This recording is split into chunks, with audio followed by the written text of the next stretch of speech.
மாத்ருதேவோ பவ, பிதுர்தேவோ பவ, குரு தேவோ பவ, தேவதேவோ பவ. மாதா பிதா குரு தெய்வம். என்னை பொறுத்தவரை எனக்கு மாதாவாக, பிதாவாக, குருவாக, தெய்வமாக. என்னை பொறுத்தவரை எனக்கு மாதாவாக, பிதாவாக, குருவாக, தெய்வமாக.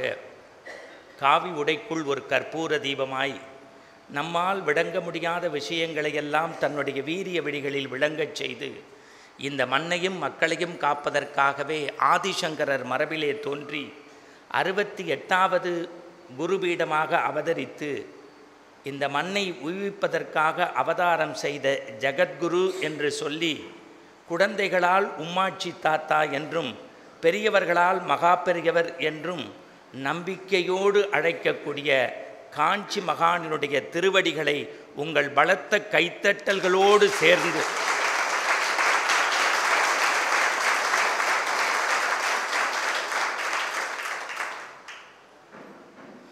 நமஸ்கரிப்பதிலே பெரிய மகிழ்ச்சி.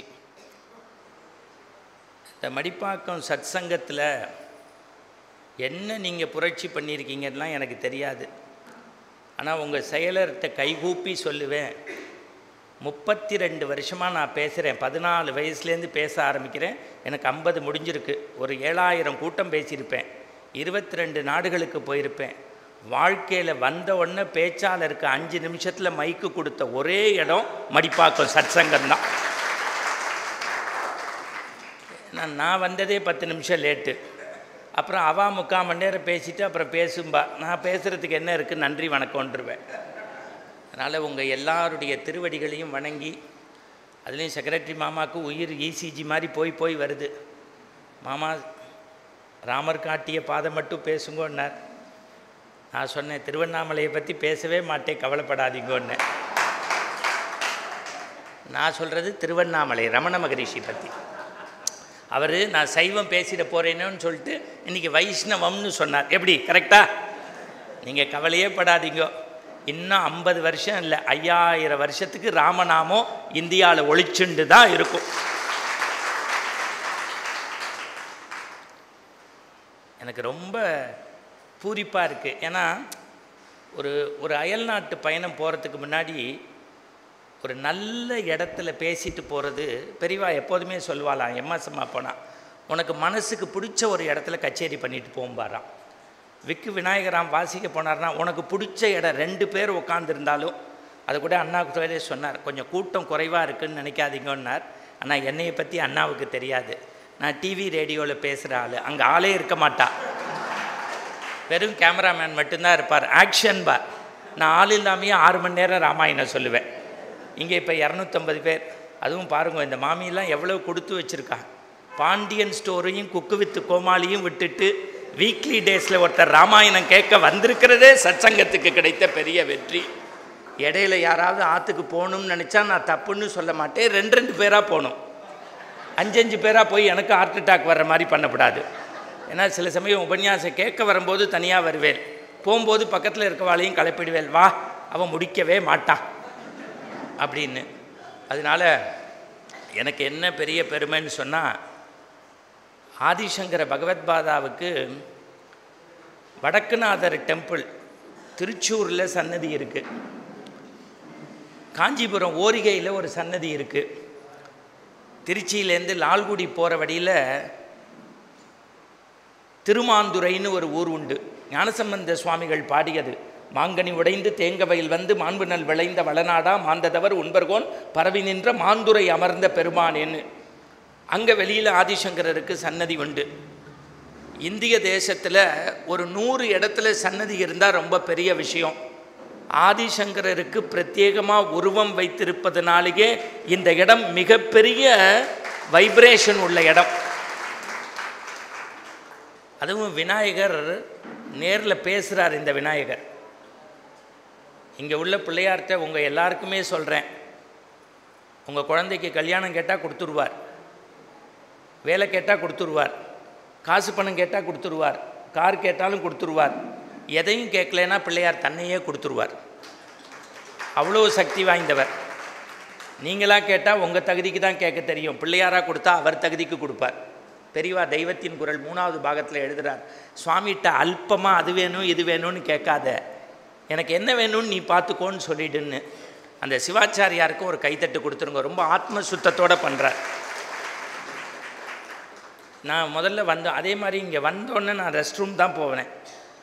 அந்த இடத்த சுத்தமாக வச்சுருக்கோம். அதை நீட் பண்ணுறவாளுக்கும் நம்ம கைத்தட்டு கொடுக்கணும். இதெல்லாம் வேல்யூ சிஸ்டம். இதை எம்பிஏ பிஸ்னஸ் ஸ்கூலில் படித்து தான் தெரிஞ்சுக்கணும்னு இல்லை.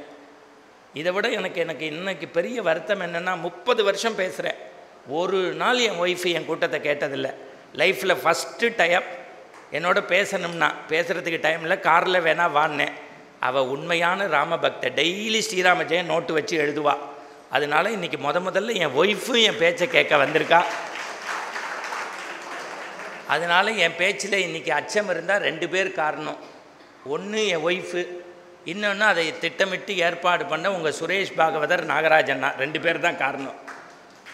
நான் எல்லாரை பற்றியும் நிறையா சொல்லணும். அண்ணா ஒரு நிமிஷம் நீங்கள் எந்திருந்து நில்லுங்க. இவருக்கு ஒரு நல்ல கைத்தட்டு கொடுக்கலாம்.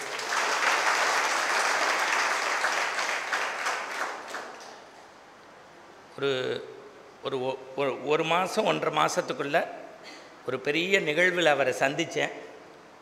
எங்களுடைய அன்பு அப்படியே நெருக்கமாயிடுத்து. திடீர்னு ஒரு 15 நாளைக்கு முன்னாடி ஃபோனில் பேசி அன்றைக்கி கேட்டார், நான் அன்றைக்கி ஊருக்கு வந்துட்டேன்னா உறுதியாக வந்துடுறேன்னு, இல்லை இன்விடேஷன்லாம் அடிக்கணுன்னார். அப்புறம் ராமன் செயல், நீங்கள் வேலையை பாருங்கன்னோம்.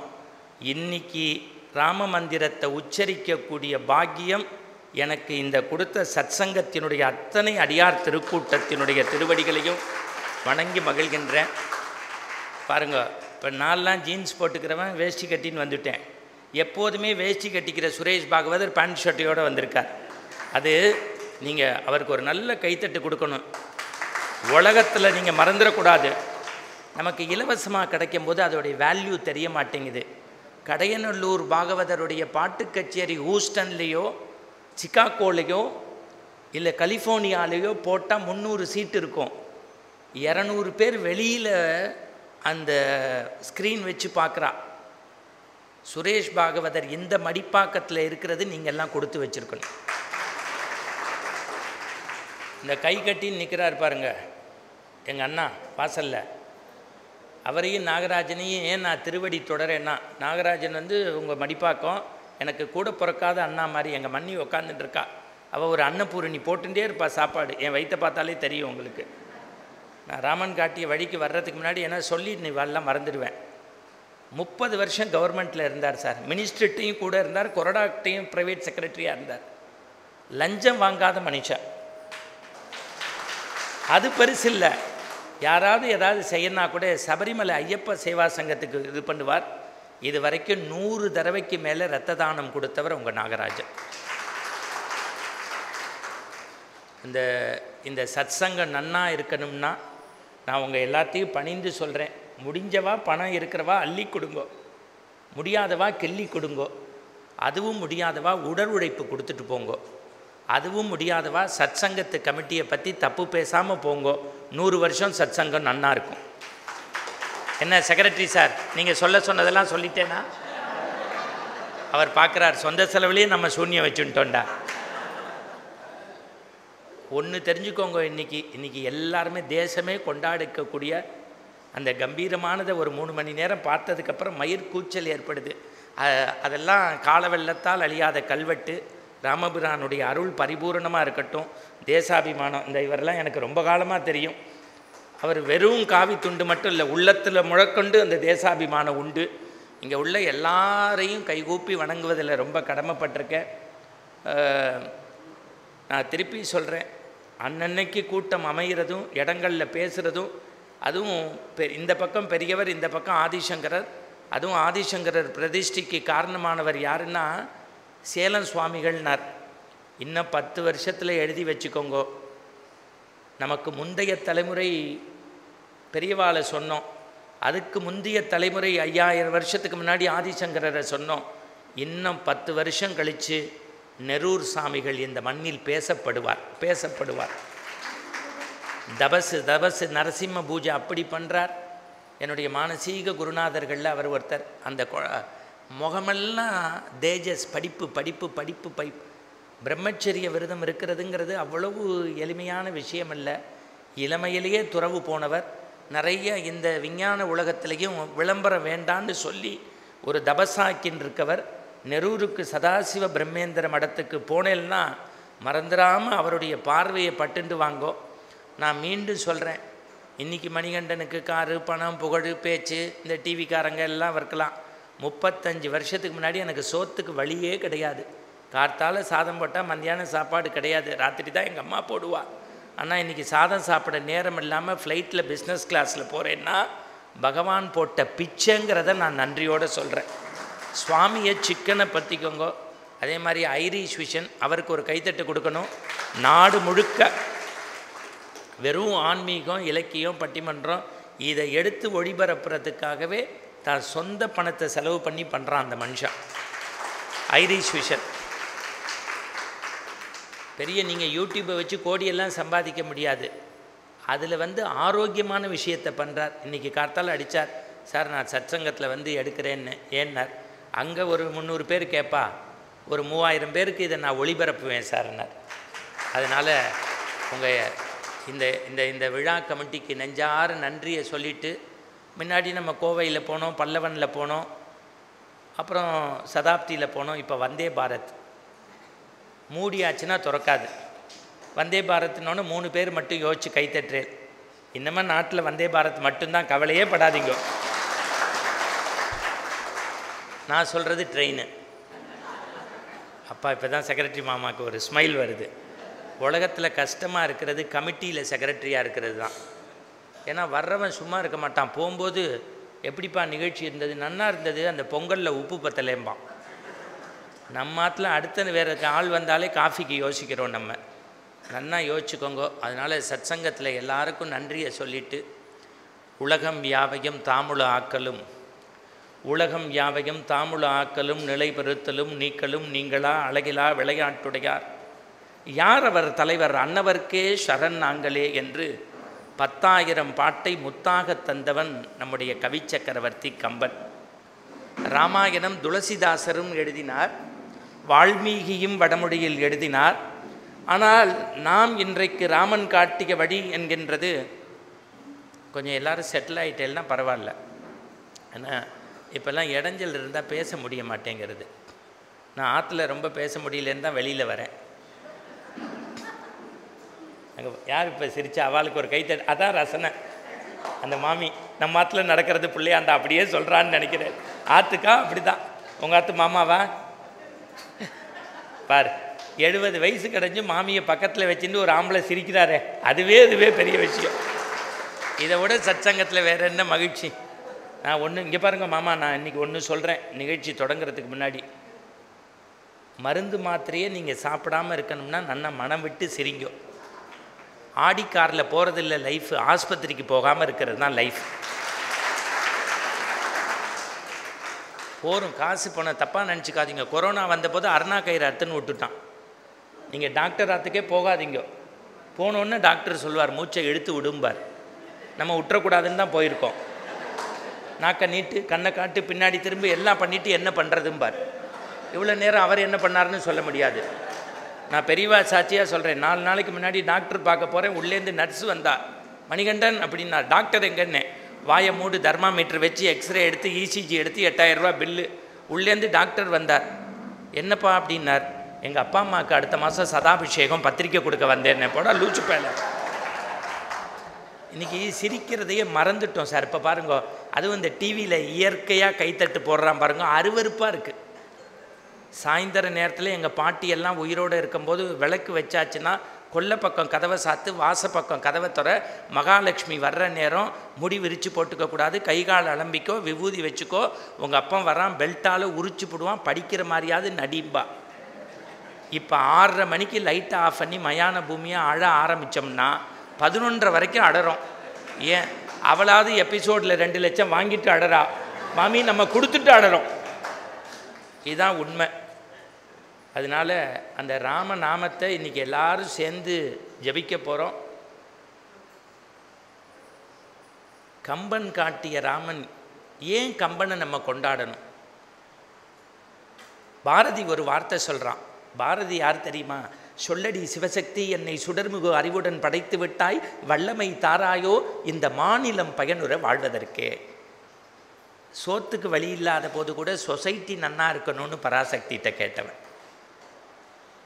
அந்த மாதிரி ஒரு கவிஞன் முன்னாடியும் கிடையாது பின்னாடியும் கிடையாது. அவன் எழுதுறான், யாமறிந்த புலவனிலே கம்பனை போல் வள்ளுவன் போல் இளங்கோ போல் பூமிதனில் யாங்கனுமே கண்டதில்லை. கல்வி சிறந்த தமிழ்நாடு ஏன் புகழ் கம்பன் பிறந்த தமிழ்நாடு. அப்படின்னா என்ன அர்த்தம்? 1330 குறள் எழுதிய வள்ளுவனை 2வதா வச்சு, தமிழ் காப்பியம் சிலப்பதிகாரம் இளங்கோவை 3வதா வச்சு கம்பனை கொண்டு போய் முன்னாடி வைக்கிறான்னா, உலகத்திலேயே வறுமையோடு வாழ்ந்த பாரதிக்கு 13 லாங்குவேஜ் தெரியும், 9 லாங்குவேஜ் எழுத படிக்க தெரியும். நம்ம இப்போ தமிழே சரியாக படிக்க மாட்டேங்கிறோம். இது எங்கள் பழக்க வழக்கம் அப்படிங்கிறோம். ரேடியோ மெர்ச்சி சம ஆட்டு மச்சு துப்பு எச்சி, அவன் வாயில் தர்பையை போட்டு பொசுக்க, எவனுக்கும் இம்மி எண்ணி எட்டி இப்பி இரு இச்சே வரல. பாரதி எழுதுகிறான், தேசம் உயர வேண்டுமெனில் தெருவெல்லாம் தமிழ் முடங்க வேண்டும், சொல்லில் உயர்வு தமிழ் சொல்லே அதை தொழுது படித்திடடி பாப்பா. அடுத்த வரி தான் ரொம்ப முக்கியம். கண்ணிருந்தும் குருடராய் காதிருந்தும் செவிடராய் ஆண்மை இருந்தும் கோலனாய் அஞ்சுபவனே ஒரு சொல் கேளீர், வீட்டு பாஷைகளை கற்கிலாய் வேறு வேறு பாஷைகளை கற்பாய். நீ பிரெஞ்சு படி, உருது படி, சான்ஸ்கிரிட் படி, ஹிந்தி படி, எல்லாம் படி, ஆனால் உன் தாய்மொழி தமிழை தப்பு இல்லாமல் படிடான். அந்த பாரதி உள்ளத்தை தொட்டவன் கம்பன்.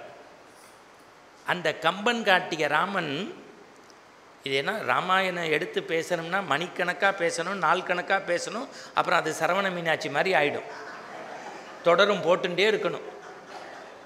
ஆனால் 3 தடவை மீனாட்சியை மாற்றிட்டா சீரியலில். நம்ம அதே ராமன் அதே சீத்தை, ஒன்றும் பண்ண முடியாது. அதே லக்ஷ்மணன் அதே பரதன் சத்ருகனன் தான். அங்கே பாருங்கள், ஒரு மாமா ரசித்து சிரிக்கிறார். இங்கே பாருங்கள், நான் சைக்காலஜி படிச்சிருக்கேன். ஒரு தடவை நீங்கள் சிரிச்சிங்கன்னா உங்கள் உடம்புல 2 சொட்டு ரத்தம் ஊறுது. 8 ஆப்பிள் சாப்பிட்றதும் ஒரு தடவை சிரிக்கிறதும் ஒன்று.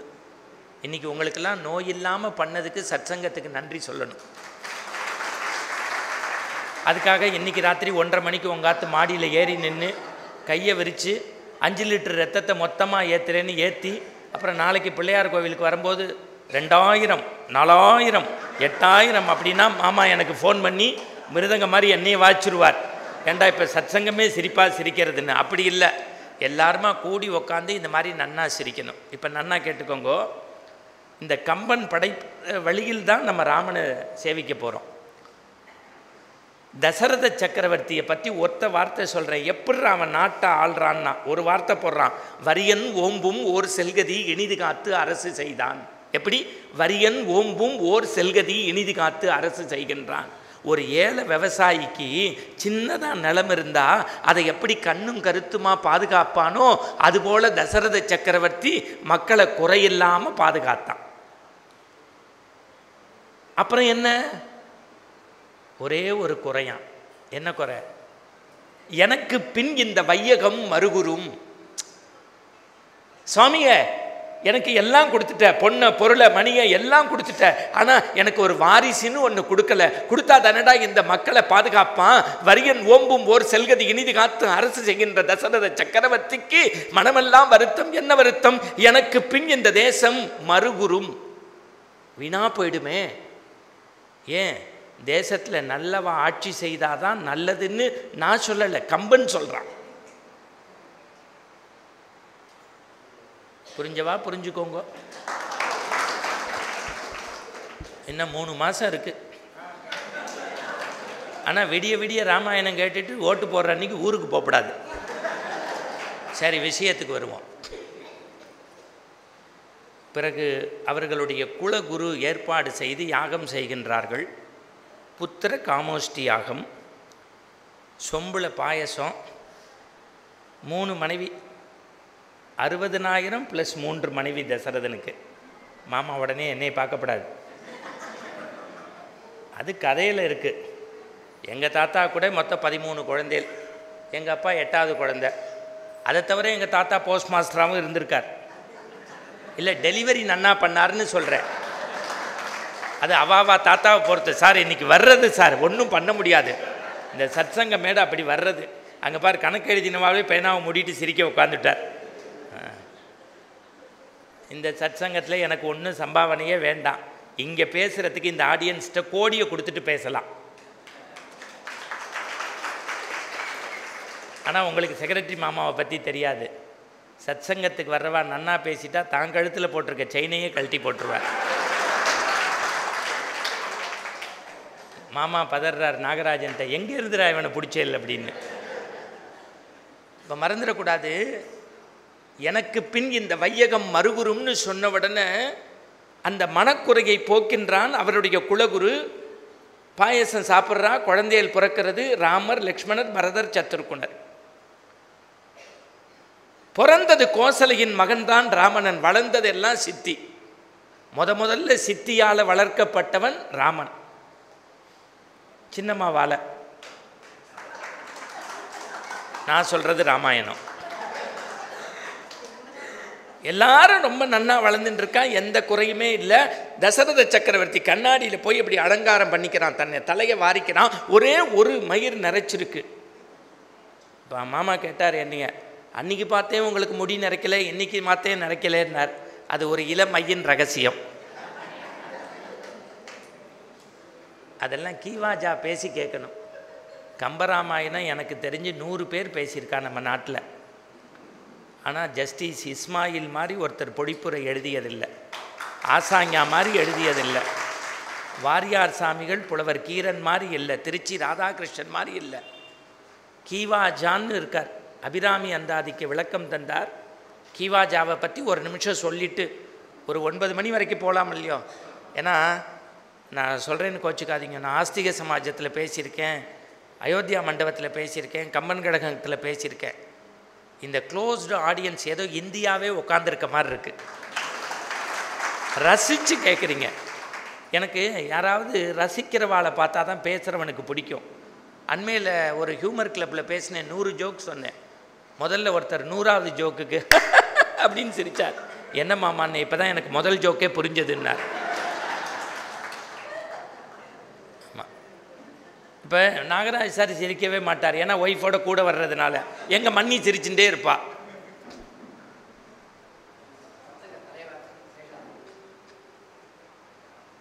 அவர் சொன்னார் சத்சங்க தலைவர்னார். அவருடைய நாமத்தை பார்த்தேன், டக்குன்னு எனக்கு என்ன பாட்டு தெரியுமா வருது?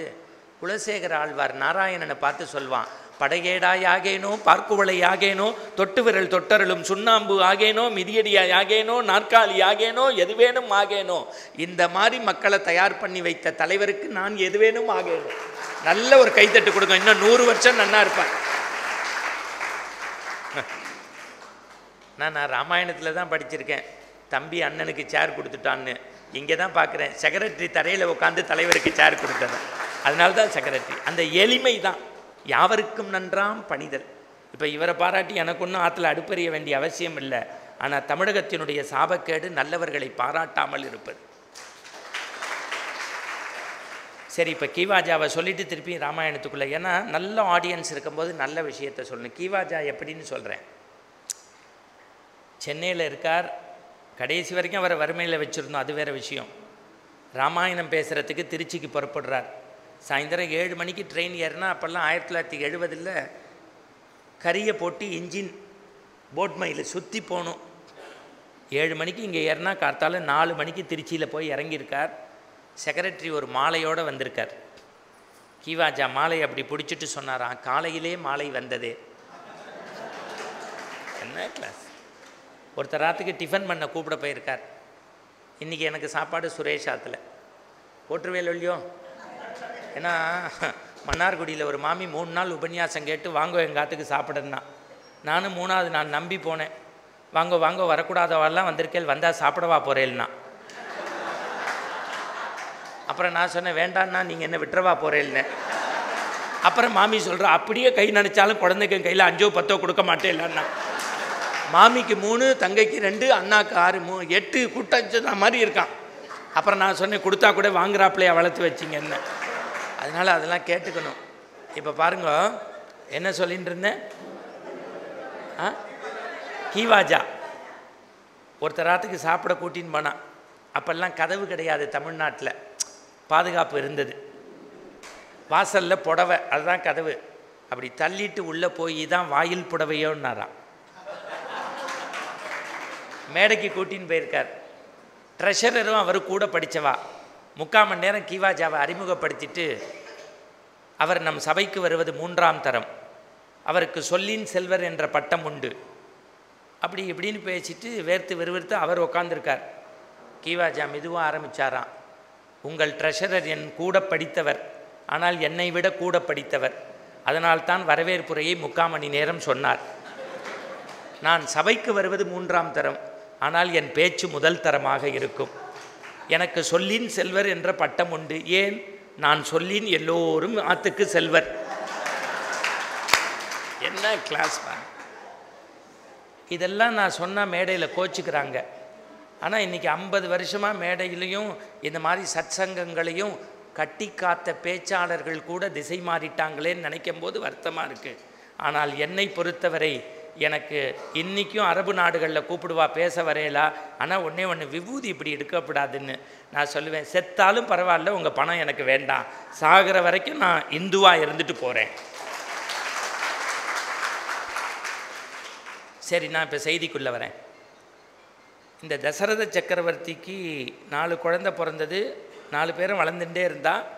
அப்படி கண்ணாடியை பார்த்து தலைவாரின்னு இருக்கும்போது ஒரு முடி நிறைச்சது. நிறைச்ச உடனே தனக்கு வயசாகிடுத்து, இன்னமே இந்த நாற்காலியில் நம்ம உட்கார்றது மரியாதை இல்லை, சூரிய குலத்தில் பிறந்த குல வம்சப்படி மூத்த குழந்தைக்கு பட்டாபிஷேகம்னு சொல்லி ராமபிரானுக்கு, ராமச்சந்திரமூர்த்திக்கு இந்த பட்டாபிஷேக ராமருக்கு எல்லா ஏற்பாடும் பண்ணியாச்சு. இன்றைக்கு எப்படி பாரத தேசமே விழாக்கோளம் பூண்டிருந்ததோ அதுபோல் ஊரே அயோத்தி மாநகரமே அப்படியே ஊர்வன பரப்பன நடப்பன எல்லாம் சந்தோஷப்பட்டதான். ஊர்வன பரப்பன நடப்பன எல்லாம் முடிஞ்சு போச்சு. இப்போ காட்சி 2. இப்போ உங்களுக்கு எல்லாம் சங்கர் படம் மாதிரி காட்டுறேன், மணிரத்னம் படம் மாதிரி. ஏன்னா இப்போ நான் சினிமாவில் வேறு நடிக்க ஆரம்பிச்சுட்டேன். இப்போ அண்மையில் ஜப்பான்னு ஒரு படத்தில் நடித்தேன். 2 சீன் வருவேன். அப்புறம் நான் நடித்ததை எங்கே சொல்லாமல் எங்கே தான் சொல்கிறது. அதில் ஒரு மாமி சொல்கிறா, நடிக்கலை வந்துட்டு போனேன்னு சொல்லு. அந்த டைரக்டர் என்னுடைய நண்பர் கார்த்தி சாருக்கு அது அம்மாவை பற்றிய படம், தாய் சென்டிமெண்ட்டை வச்சு எடுத்தால் தேட்டரில் ஓடலை, நெட்ஃப்ளிக்ஸில் நல்லா ஓடுறது. சரி, இப்போ நான் வந்தோன்னே ஒரு மாமி சொன்னான், இங்கே இடம் எனக்கு தெரியல மாமா, ஃபோட்டோ எடுத்துக்கட்டுமான்னா. நான் சத்சங்க ரோடு எதுன்னு 80 வயசு இருக்கும். என்னை உங்களுக்கு தெரியுமான்னு கேட்டேன். என்ன இப்படி கேட்டுட்டு? டெய்லி காத்தால ஜீ தமிழில் உங்கள் ஜோசியம் கேட்டு தான் நான் ஆற்றுலேருந்து புறப்படுவேன்னா. நீங்கள் தானே அரிகேசநல்லூர் வெங்கட்ராமன்னா. இல்லைம்மா, நான் அருள் நேரத்தில் பேசுகிற பட்டிமன்ற மணிகண்டன், ஆன்மீக சங்கராட்டி. இல்லை, முகச்சாடை ஒரே மாதிரியாக இருந்ததுன்னா. சரி, ரைட்டு, சந்தோஷம்னு வந்துட்டேன். எனக்கு நாக்கில் சனி, என்ன பண்ணுறது. சரி, இப்போ வாங்க, அவளுக்கு சிரிப்பை பாருங்க. இப்போ தசரத சக்கரவர்த்தியினுடைய மூத்த குமாரன் ராமபிரானுக்கு பட்டாபிஷேகம். இங்கே தான் கொஞ்சம் நுட்பமாக நீங்கள் கவனிக்கணும். எல்லாரும் மகிழ்ச்சி, 3 மடங்கு மகிழ்ச்சியாக இருந்தாலாம். யார்? பெத்தவ இல்லை, வளர்த்த கைகேயி. கூனி ஓடி வந்து சொன்னாலாம், ஏய், கோசலையின் மணிவயிற்றில் பிறந்த ராமபிரானுக்கு நாளை அதிகாலை கதிரவன் உதித்த பிறகு பட்டாபிஷேகம்னாலாம். டக்குன்னு கழுத்தில் போட்டிருக்க அந்த மணி மாலையை எடுத்து ராமனை பயத்த எனக்கு இடருண்டோ அப்படின்னு கழட்டி அப்படி போட்டாலாம். அவ தூக்கி போட்டாலாம். அப்படி முட்டாள், உனக்கு பெரிய ஆபத்து காத்திருக்குன்னாலாம். எதை சொன்னால் பொம்மநாட்டி வீக்குன்னு அன்றைக்கே கூனிக்கு தெரிஞ்சிருக்கு. உங்கள் அப்பாவை ராமபிரான் பட்டத்துக்கு வந்தால் அழிச்சுட போகிறான்னா. ஆற்றுல சண்டை வரும்போது பார்த்துருக்கேன் இல்லையோ, நாங்கள் பேக்கு மாதிரி எதுவுமே போட தெரியாது, நீங்கள் எல்லாம் திட்டிடுவேன். உங்கள் அப்பா பாருங்க, எங்கள் அப்பா பற்றி சொல்லு. அந்த மாதிரி இந்த கைகேயினுடைய மனசை கூனி மாற்றிட்டா. அது வேறு ஒன்றும் இல்லை. சின்ன வயசில் ராமன் என்ன பண்ணால், மண் உருண்டையை வச்சு விளையாடின போது அந்த கூன் மேலே பற்றுத்து, அதை கிண்டல் பண்ணிட்டான்னு நினச்சி கூனி எடுத்து பார்த்தாலாம் மண் உருண்டை. இந்த மண் உருண்டையைத்தானே நீ அடித்த, உனக்கு மண்ணினுடைய ராஜ்யமே கிடைக்காம பண்ணுறேன்னு சபதம் போட்டாலாம். கூனி கைகேயினுடைய மனசை மாற்றிட்டா. எப்படி மாற்றினா, சம்பிராசனோடு நீ செய்த போரில் உன்னுடைய தசரத சக்கரவர்த்தி 2 வரம் கொடுத்தான் இல்லையோ, அந்த 2 வரத்தையும் இப்போ கேளு. ஒன்று ராமன் காட்டுக்கு போகணும், இன்னொன்று பரதன் நாட்டை ஆடணும். நீ போ நான் பார்த்துக்கிறேன்ட்டா. ரெடி பண்ணிட்டா இவளை. ராமச்சந்திரமூர்த்தியை கூட்டின்னு வருவா. ஆலிசூழ் உலகமெல்லாம் பரதனை ஆட நீ போய் தாளிரும் சடைகள் தாங்கி தாங்கரும் தவமேற்கொண்டு புண்ணிய துறைக நாடி 7 ஆண்டு காட்டுக்கு போயிட்டு வா என்று இயம்பினன் அரசன் என்றான். இவ சொல்லலையா, அப்பா சொன்னாலாம். எப்படி? ஆலிசூழ் உலகமெல்லாம் பரதனை ஆட நீ போய் தாளிரும் சடைகள் தாங்கி தாங்கரும் தவமேற்கொண்டு புண்ணிய துறைக நாடி 7 ஆண்டு காட்டுக்கு போயிட்டு வா என்று இயம்பினன் அரசன் என்றான். நம்ம குழந்தையா இருந்தா கடைக்கு போகுமா? வேலையை பாருன்றோம். எங்கள் தெருவில் 7ஆம் கிளாஸ் படிக்கிறவன் குழந்தை வளர்ப்பது எப்படின்னு புக்கு படிக்கிறான். ஏண்டான்னு அப்பா கேட்டார். இதுபடி நீ வளர்க்குறியான்னு நான் செக் பண்ணுறேங்கிறான். எங்கள் அக்கா பேரன் ஃபஸ்ட் ஸ்டாண்டர்ட் படிக்கிறான். அவள் அம்மாவை பார்த்து கேட்குறான், ஏம்மா என்னை பெத்தேங்கிறான். அவளுக்கு சொல்ல தெரியல, ஒன்றும் தெரியாமல் நடந்துருத்துறா, உள்ளே போடா அப்படின்னா. இன்றைக்கி குழந்தை வளர்ப்புங்கிறது சாதாரண விஷயம் இல்லை.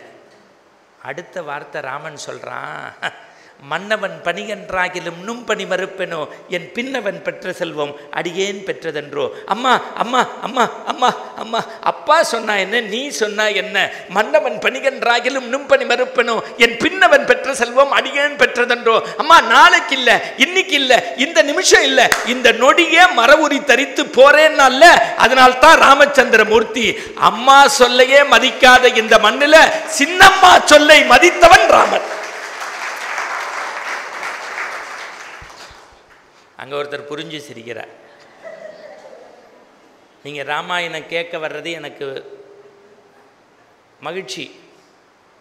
நாளைக்கு ராமாயணம் கேட்டுட்டு நீங்கள் கோவில் சத்சங்கத்துக்கு பணம் கொடுக்கறது ரொம்ப மகிழ்ச்சி. அதை விட ரொம்ப சிறப்பு அன்னதானத்துக்கு கொடுக்கறது. அதை விட காசியில் போய் கோதானம் பண்ணுறது. அதை விட அமாவாசைக்கு பசுமாட்டுக்கு கோசாலைக்கு அகத்திக்கீரை வாங்கி தர்றது. அதெல்லாம் விட பெருசு என்னன்னா, பெத்த தாயாரை கடைசி வரைக்கும் கண்கலங்காமல் பார்த்துக்கிறது. நீங்கள் கோதானம் பண்ணுறதை விட, அஸ்வமேத யாகம் பண்ணுறதை விட, கோவில் கும்பாபிஷேகத்துக்கு செய்கிறத விட, பெத்த தாயி உயிரோடு இருக்கும்போது ஒரு டம்ளர் ஹார்லிக்ஸ் கொடுத்து அவள் கண்ணில் தண்ணி வராமல் பார்த்துக்கிறவன் தான் புள்ள.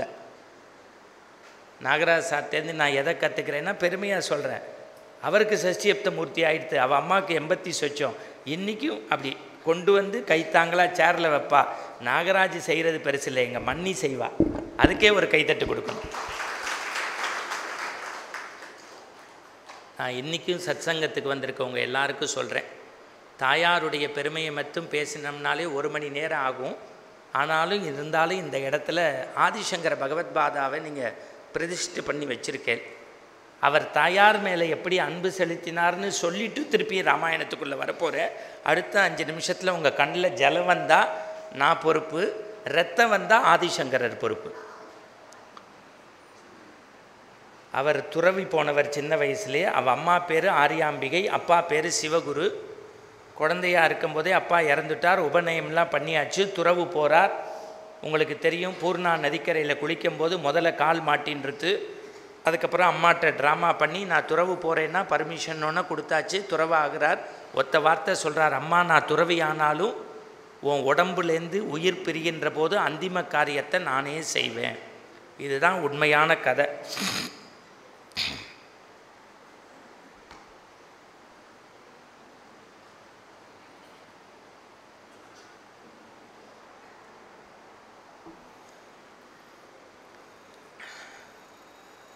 தாயார் கேரளாவில் தென்றலும் தேனும் சுவைமிகு களிரும் காணாரும் ஓங்கி வளர்ந்த மரமும் சந்தன தருவும் கடல் முத்தும் கட்டி தங்கமும் இருந்திருக்கக்கூடிய அற்புதமான கேரளாவில் அந்த பூர்ணா நதிக்கரையை ஒட்டி இருக்கக்கூடிய இடத்துல காலடியில் இருக்கா. இன்னும் சில வினாடிகளில் அவள் உயிர் பிரிய போகிறது. சிருங்கேரியில் இருந்த ஆதிசங்கர பகவத்பாதா இந்த வாசலில் அவர் சிலையாக இருக்காருன்னு நினச்சிக்காதீங்க. இந்த சத்சங்கத்தில் நிலையாக உங்களை பாதுகாக்கிறார். அவர் தான் தாயாருடைய உயிர் பிரிய போகிறதுன்னு நினச்சி வந்தார். ஆற்றுக்குள்ளே இந்த மாதிரி ஜன சமுத்திரம், காவி உடுத்தி கமண்டலம் எடுத்துட்டா பந்த பாசம் கிடையாது. எல்லாரும் அவரை முறைச்சி பார்த்தபோது எதை பற்றியும் கவலைப்படாமல் தள்ளிண்டு உள்ளே போனார். அந்த பெத்த தாயாரை அப்படி இந்த அங்கோஸ்திர மடிப்பு கலையாமல் அப்படி தலையை கோதி அப்படி மடியில் போட்டார். 3 தடவை தடவி கொடுத்தார். தாயாருடைய உயிர் போயிடுத்து. தாயாரை தூக்கின்றார். அதுக்குள்ளே எல்லாரும் கிண்டல் கேலியெல்லாம் பேசினார். யாரை பற்றியும் அவர் கவலைப்படலை. அந்த தாயாரை அப்படியே தூக்கிண்டு மடியில் இப்படி போட்டு எடுத்துட்டு கொல்லைப்பக்கம் போனார். இன்றைக்கும் தெரியும், கேரளாவில் வசதியானவா பின்னாடியே ஜலம் ஓடின்னு இருக்கும். பக்கத்திலேயே இருக்கக்கூடிய அவளுடைய பகுதியிலேயே அந்திம காரியங்களை பண்ணிடுவார். நெருப்பு மூட்டி அக்னி பகவான் ஜுவாலை மேலே வருது. நமக்கு பூர்ணாகுதிம்பம் ஹோமத்தில், அதுக்குன்னா என்ன தமிழில் சொல்லணும்னா சுவாமிக்கு உணவு படையல் போடுறதுன்னு பேர். அந்த தாயாரை பிடிச்சுண்டார். உலகத்தில் எல்லாரும் அக்னி பகவானே ஒவ்வொன்றும் உனக்கு பிரசாதமாக கொடுக்குறான், நான் துறவு போனதுக்கு உனக்கு எதுவுமே தரல, என் தாயாரை கொடுக்குறேன்னு போட்டார். பின்னாடி போகிற ஜலத்தில் போய் 3 முக்கு முக்கினார். வெளியில் எந்திருந்து வந்தார். ஒரு பேனாவை எடுத்தார், ஒரு வெள்ளை பேப்பரை எடுத்தார். அமர காவியம், இது சத்சங்கத்தினுடைய மார்கழி மாத பஜனை. அப்புறம் ராதா கல்யாணம் யாரோ என்கிட்ட சொல்லணும்னார். எப்படி சொல்லிட்டேன்னா, இதுக்கும் எல்லோரும் பணம் கொடுங்கோ, உடல் உழைப்பு கொடுங்கோ, அவசியம் கலந்துக்கோங்கோ, முடிஞ்சால் அடுத்த வருஷம் என் உபன்யாசம் வச்சு 8 பவுன் செயினு ஒரு பிரேஸ்லெட்டு போடுங்கோ. இப்போ வெள்ளை பேப்பரை எடுத்து மாத்ருகா பஞ்சகம்னு ஒரு பாட்டு எழுதினார். நான் டெய்லி ராத்திரி தூங்குறதுக்கு முன்னாடி இறையன்பு IAS தான் என்னைய வாழ்க்கையில் செதுக்கினவர். 2 மணி நேரம் நீ என்னைக்கு படிக்கிறத நிறுத்துறியோ அன்றைக்கி கூட்டத்துக்கு போகாதேங்கிறார். ராத்திரி 3 மணிக்கு வந்தாலும் 2 மணி நேரம் படிச்சுட்டு தான் படுக்கிறேன். நான் ஷேக்ஸ்பியர் படிக்கிறேன், ஷெல்லி படிக்கிறேன், ஆண்டன் செக்கோவா படிக்கிறேன், திருக்குறள் படிக்கிறேன். இன்னி வரைக்கும் மாத்ருகா பஞ்சகத்துக்கு இணையாக ஒரு நூல் படிக்கலை. பஞ்சுன்னா 5, பஞ்சுன்னா 5. எங்கள் தாத்தா சொன்னார், என்னை ஹிந்தி படிடா, சான்ஸ்கிரிட் படிடான்னு. நான் கேட்கவே இல்லை. என் ஃப்ரெண்டோட தாத்தா ஒருத்தர் இருந்தார், யாரையும் படிக்கப்படாதுன்னு சொன்னார். அவன் பேரனெல்லாம் படிக்க சொன்னார். இப்போ அவன்லாம் படிச்சுட்டு டெல்லியில் போய் பேசுகிறான். நான்லாம் ஆன்னு பார்க்குறோம். எவ்வளோ நாள் தான் ஏமாத்துறது? புரிஞ்சவா புரிஞ்சுக்கோங்க, புரியாதவா ஆற்றுல போய் புரிஞ்சுக்கோங்க. மாத்ருகா பஞ்சகம், பஞ்சுன்னா 5, 5 பாட்டு எழுதினார். இன்றைக்கும் மாத்ரு கயாவுக்கு நீங்கள் போனேன்னா 64 வகை பிண்டை வச்சு அங்கே பண்டிட்டும்பா. ஒவ்வொன்றுக்கும் விளக்க சொல்லும்போது அழ வந்துடும், ஜலம் வந்துடும். பொதுவாக நான் மாத்ருகா பஞ்சகத்தை மட்டும் எடுத்து தனி எபிசோடாக தான் பேசுவேன். ஆனால் இன்றைக்கி ராமனை கொண்டாடக்கூடிய இந்த நேரத்தில் ராமன் காட்டிய வழியில் நம்ம யாரை கொண்டாடுறோமோ இல்லையோ பெத்த தாயை கொண்டாடணும். அதை ராமன்டேந்து கற்றுக்கணும். அதுக்கு குலகுருவாக இருந்தவர் நம்ம ஆதிசங்கர பகவத்பாதா. 5 பிண்டம் வச்சு அப்படி எழுதுகிறார். அதை மட்டும் நேரமின்மையினால் ஒவ்வொரு வரியை சொல்லிட்டு போயிடுறேன். உங்களுக்கு தமிழில் புரிகிற மாதிரி சொல்கிறேன். எனக்கும் சமஸ்கிருதம் தெரியாது. நான் வேத விற்பனர்கள்ட்ட போய் படித்து கேட்டு தமிழ் மொழிபெயர்த்து இதை ஊரெல்லாம் சொல்லின்னு இருக்கேன். இதை கேட்டுட்டு ஒருத்தனாவது அம்மாவை அடிக்கிறத நிறுத்தணும், முதியோர் இல்லத்தில் கொண்டு போய் விடுறதை நிறுத்தணும். செத்ததுக்கப்புறம் தவசம் பண்ணுறது எவ்வளவு முக்கியமோ இருக்கும்போது அம்மாவை நன்னா வச்சுக்கிறது ரொம்ப முக்கியங்கிறதுனால இதை சொல்கிறேன். அதுதான் ராமன் காட்டிய வழி. 24 வயசு பொண்ணு, தலைவாழை இலை போட்டாச்சு. முதல் பாட்டுக்கு விளக்கம், இலையில தண்ணி தெளிச்சாச்சு. பொதுவாக இலைக்கு ஒரு அலை இருந்தது இல்லை, நான் சொல்கிறது வாழை இலை. அதில் அம்மா சாப்பாடுன்னா இன்னும் பிரமாதமாக இருந்தது. நான் சொல்கிறது நம்ம தாயார் சாப்பாடு. கீவாஜாவை சொன்னோன்னா அது கொஞ்சம் நமக்கு பிசின்னு ஒட்டும் இல்லை. தண்ணி தெளிச்சாச்சு, போட்டாச்சு, அன்னம் போட்டாச்சு, ஆவி பொங்கிறது. இந்த மாதிரி சத்சங்கம் சனிக்கிழமை பிரமாதமாக நடக்கிறது. பெருமாளுக்கு நைவேத்தியம் என்ன பண்ணணும்? எள்ளு சாதம் தான். நெய் ஊற்றினா இப்போ குழந்தையெல்லாம் கொலஸ்ட்ராலுங்கிறா. நெய் ஊற்றிட்ட அம்மா எள்ளுப்படியை குழந்தை அதுவாகவே போட்டு பிசைஞ்சிட்டா. எத்தனை வயசு? 26 வயசு பொண்ணு. அப்படி உருட்டி வாய்க்கிட்ட கொண்டு போக போனால் ஒரு நூல் இலை, அவள் தோள் மேலே ஒரு கை. யாருன்னு திரும்பி பார்த்தா அவளை பெற்ற அம்மா. ராஜாத்தி சாப்பிடக்கூடாது, கீழே போடுன்னா. ஏம்மா, எனக்கு 1 வயசில் கிருஷ்ணங்கோவிலில் கப்பில் வச்சு அம்மு சாதம் ஊட்டினியே, அப்பையிலேருந்து இப்போ வரைக்கும் எனக்கு பிடிச்சது எள்ளு சாதம் தான், ஏன் வேண்டாங்கிற? ராஜாத்தி, அலமேலு நேத்தி வரைக்கும் நீ சாப்பிடலாம், ராத்திரி உன் வயிற்றை ஸ்கேன் பண்ணோம், கரு வந்துடுத்து, குழந்தை பிறக்க போகிறது உனக்கு, மாப்பிள்ளைக்கு ஃபோன் பண்ணிட்டேன் வந்துட்டுருக்கா, இருக்கார். இன்னும் 10 மாதத்துக்கு எள்ளு ஆகாது. இப்போ ஆதிசங்கர பகவத்பாதா முதல் பாட்டுக்கு எழுதுகிறார், அம்மா அம்மா உனக்கு பிடித்த ஒரு உணவை உன் உதடருகே கொண்டு செல்வாய், ஆனால் வயிற்றில் இருக்கும் எனக்கு ஆகாது என்றவுடன் அப்படியே துறந்தாய் அல்லவா, அதற்காக இந்த பிண்டம் இந்த தர்ப்பணம் உனக்கு செய்கிறேன் தாயே. 2வது வரி எழுதுகிறார், தாயார் நிம்மதியாக இருக்கிற இடம் தூங்குகிற இடமா, ஒரு கழிச்சும் படுக்கலாமா குப்புறவும் படுக்கலாமா. அதில் புதுமை பித்தன் சிறுகதையில் எழுதுவார், அது கணவன் அமைவதை பொறுத்துன்னு. மாமி நன்னா சிரிக்கிறா. அவாவாத்தில் ஏரிக்கரை பாட்டு படித்ததை யோசிச்சுக்கோங்க. ஆதிசங்கரர் எழுதுகிறார், ஒரு கடிச்சும் படுக்கலாம் குப்புறவும் படுக்கலாம், ஆனால் 30 நாளைக்கு அப்புறம் உன் கருவில் கண்ணு காது மூக்கு வந்துடுது, அந்த உருவம் வர வர அது சிதைவு ஆகிடப்படாதுன்னு பாரத்தை பொறுத்துட்டு மல்லாந்தே படுத்திருந்தியம்மா. இந்த மண்ணுலகத்தில் யாருமா எனக்காக அதை செய்வா, அதற்காக இந்த பிண்டம் இந்த தர்ப்பணம். 3வது வரி உச்சத்தை தொற்றுவார். அம்மா சாதாரணமாக பெண்கள் தெருவில் போகும்போது காலில் ஒரு நெறிஞ்சி முள் குத்திட்டா எடுத்து போட்டுட்டு டான்ஸ் ஆடிடுவா கதகளி, வழி தாங்கலேன்னு. ஆனால் நான் உன் வயிற்றுலேருந்து வரும்போது மொத்த ரத்தத்தையும் எடுத்துன்னு வந்தேன். அப்போ கூட நீ கண் விழிச்சோன்னு கேட்ட முதல் வார்த்தை என்ன தெரியுமா, என் குழந்தை நன்னா இருக்கான்னு கேட்டியம்மா, அதற்காக இந்த பிண்டம் இந்த தர்ப்பணம். 4வது வரி தாயாரை பற்றி எழுதுகிறார், அம்மா உலகத்தில் எல்லாரும் மலத்தை அசிங்கம்ங்கிறான், ஆனால் அந்த மலத்தை உன் இடது கையால் அப்புறப்படுத்தி வலது கையால் என்னை அணைச்சுண்டியம்மா, அதற்காக இந்த பிண்டம் இந்த தர்ப்பணம். 5வது வரி, அதற்கப்புறம் நமக்கே மயான அமைதி வந்துடும். எல்லாரும் என்னைய ஊரே சங்கரா சங்கரான்னு கூப்பிட்டது, ஒரு நாள் கூட நீ என்னைய சங்கரான்னு கூப்பிடல. எப்போ கூப்பிட்டாலும் கண்ணே மணியே பவளமே முத்தேன்னு கூப்பிடுவேன். இன்னமே எந்த வாய்மா என்னைய எதிர்பார்ப்பு இல்லாமல் கூப்பிடும், அந்த வாய்க்கு நான் சதப்பிண்டை எடுத்து வெள்ளை வேஷ்டி கட்டியிருந்தா மாதம் தர்ப்பணம் பண்ணலாம், தவசம் பண்ணலாம். ஆனால் துறவு போயிட்டதுனால மொத்த பிண்டத்தையும் இன்றைக்கே போட்டுடுறேம்மா. பேர்பட்ட ஆதிசங்கர பகவத்பாதா வலியுறுத்தக்கூடிய தாயாரை இந்த கலியுகத்தில் அவதாரம்னா மேலேருந்து கீழே வர்றது, பவதாரம்னா கீழேந்து மேலே போகிறது. ராமனுக்கு என்ன சிறப்புன்னு கம்பன் சொல்கிறான், வையத்துள் வாழ்வாங்கு வாழ்பவன் வானுரையும் தெய்வத்துள் வைக்கப்படும், அவனை மானுடனாக பிறக்கச் செய்து. அதனால்தான் ஸ்ரீரங்கத்தில் பிரதம மந்திரி போனபோது இலங்கை ஜெயராஜும் மற்றவங்களும் உட்காந்து கம்பராமாயணம் சொல்லி அந்த கம்பன் மண்டபத்தில் அந்த தசரத சக்கரவர்த்தியினுடைய குமாரனாக பிறந்த ராமனுடைய வரலாற்றை சடையப்பன் ஆதரிக்க அவர் சொல்ல கேட்டா, இதில் என்ன சிறப்புன்னா, ஆனால் கொஞ்சம் எக்கோ வர்ற மாதிரி இருக்குது பார்த்து. ஆனால் நிஜமாக சொல்கிறேன், பியூட்டிஃபுல் சவுண்ட் இன்ஜினியர், நல்ல கைத்தட்ட, அருமையாக இருக்குது சார் மைக்.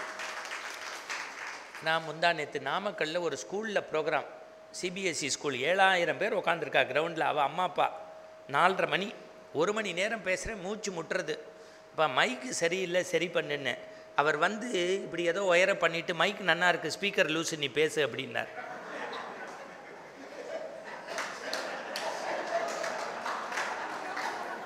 அப்படின்னு மைக்கு நல்லா இருக்குது, ஸ்பீக்கர் லூஸு, நீ பேசுனார்.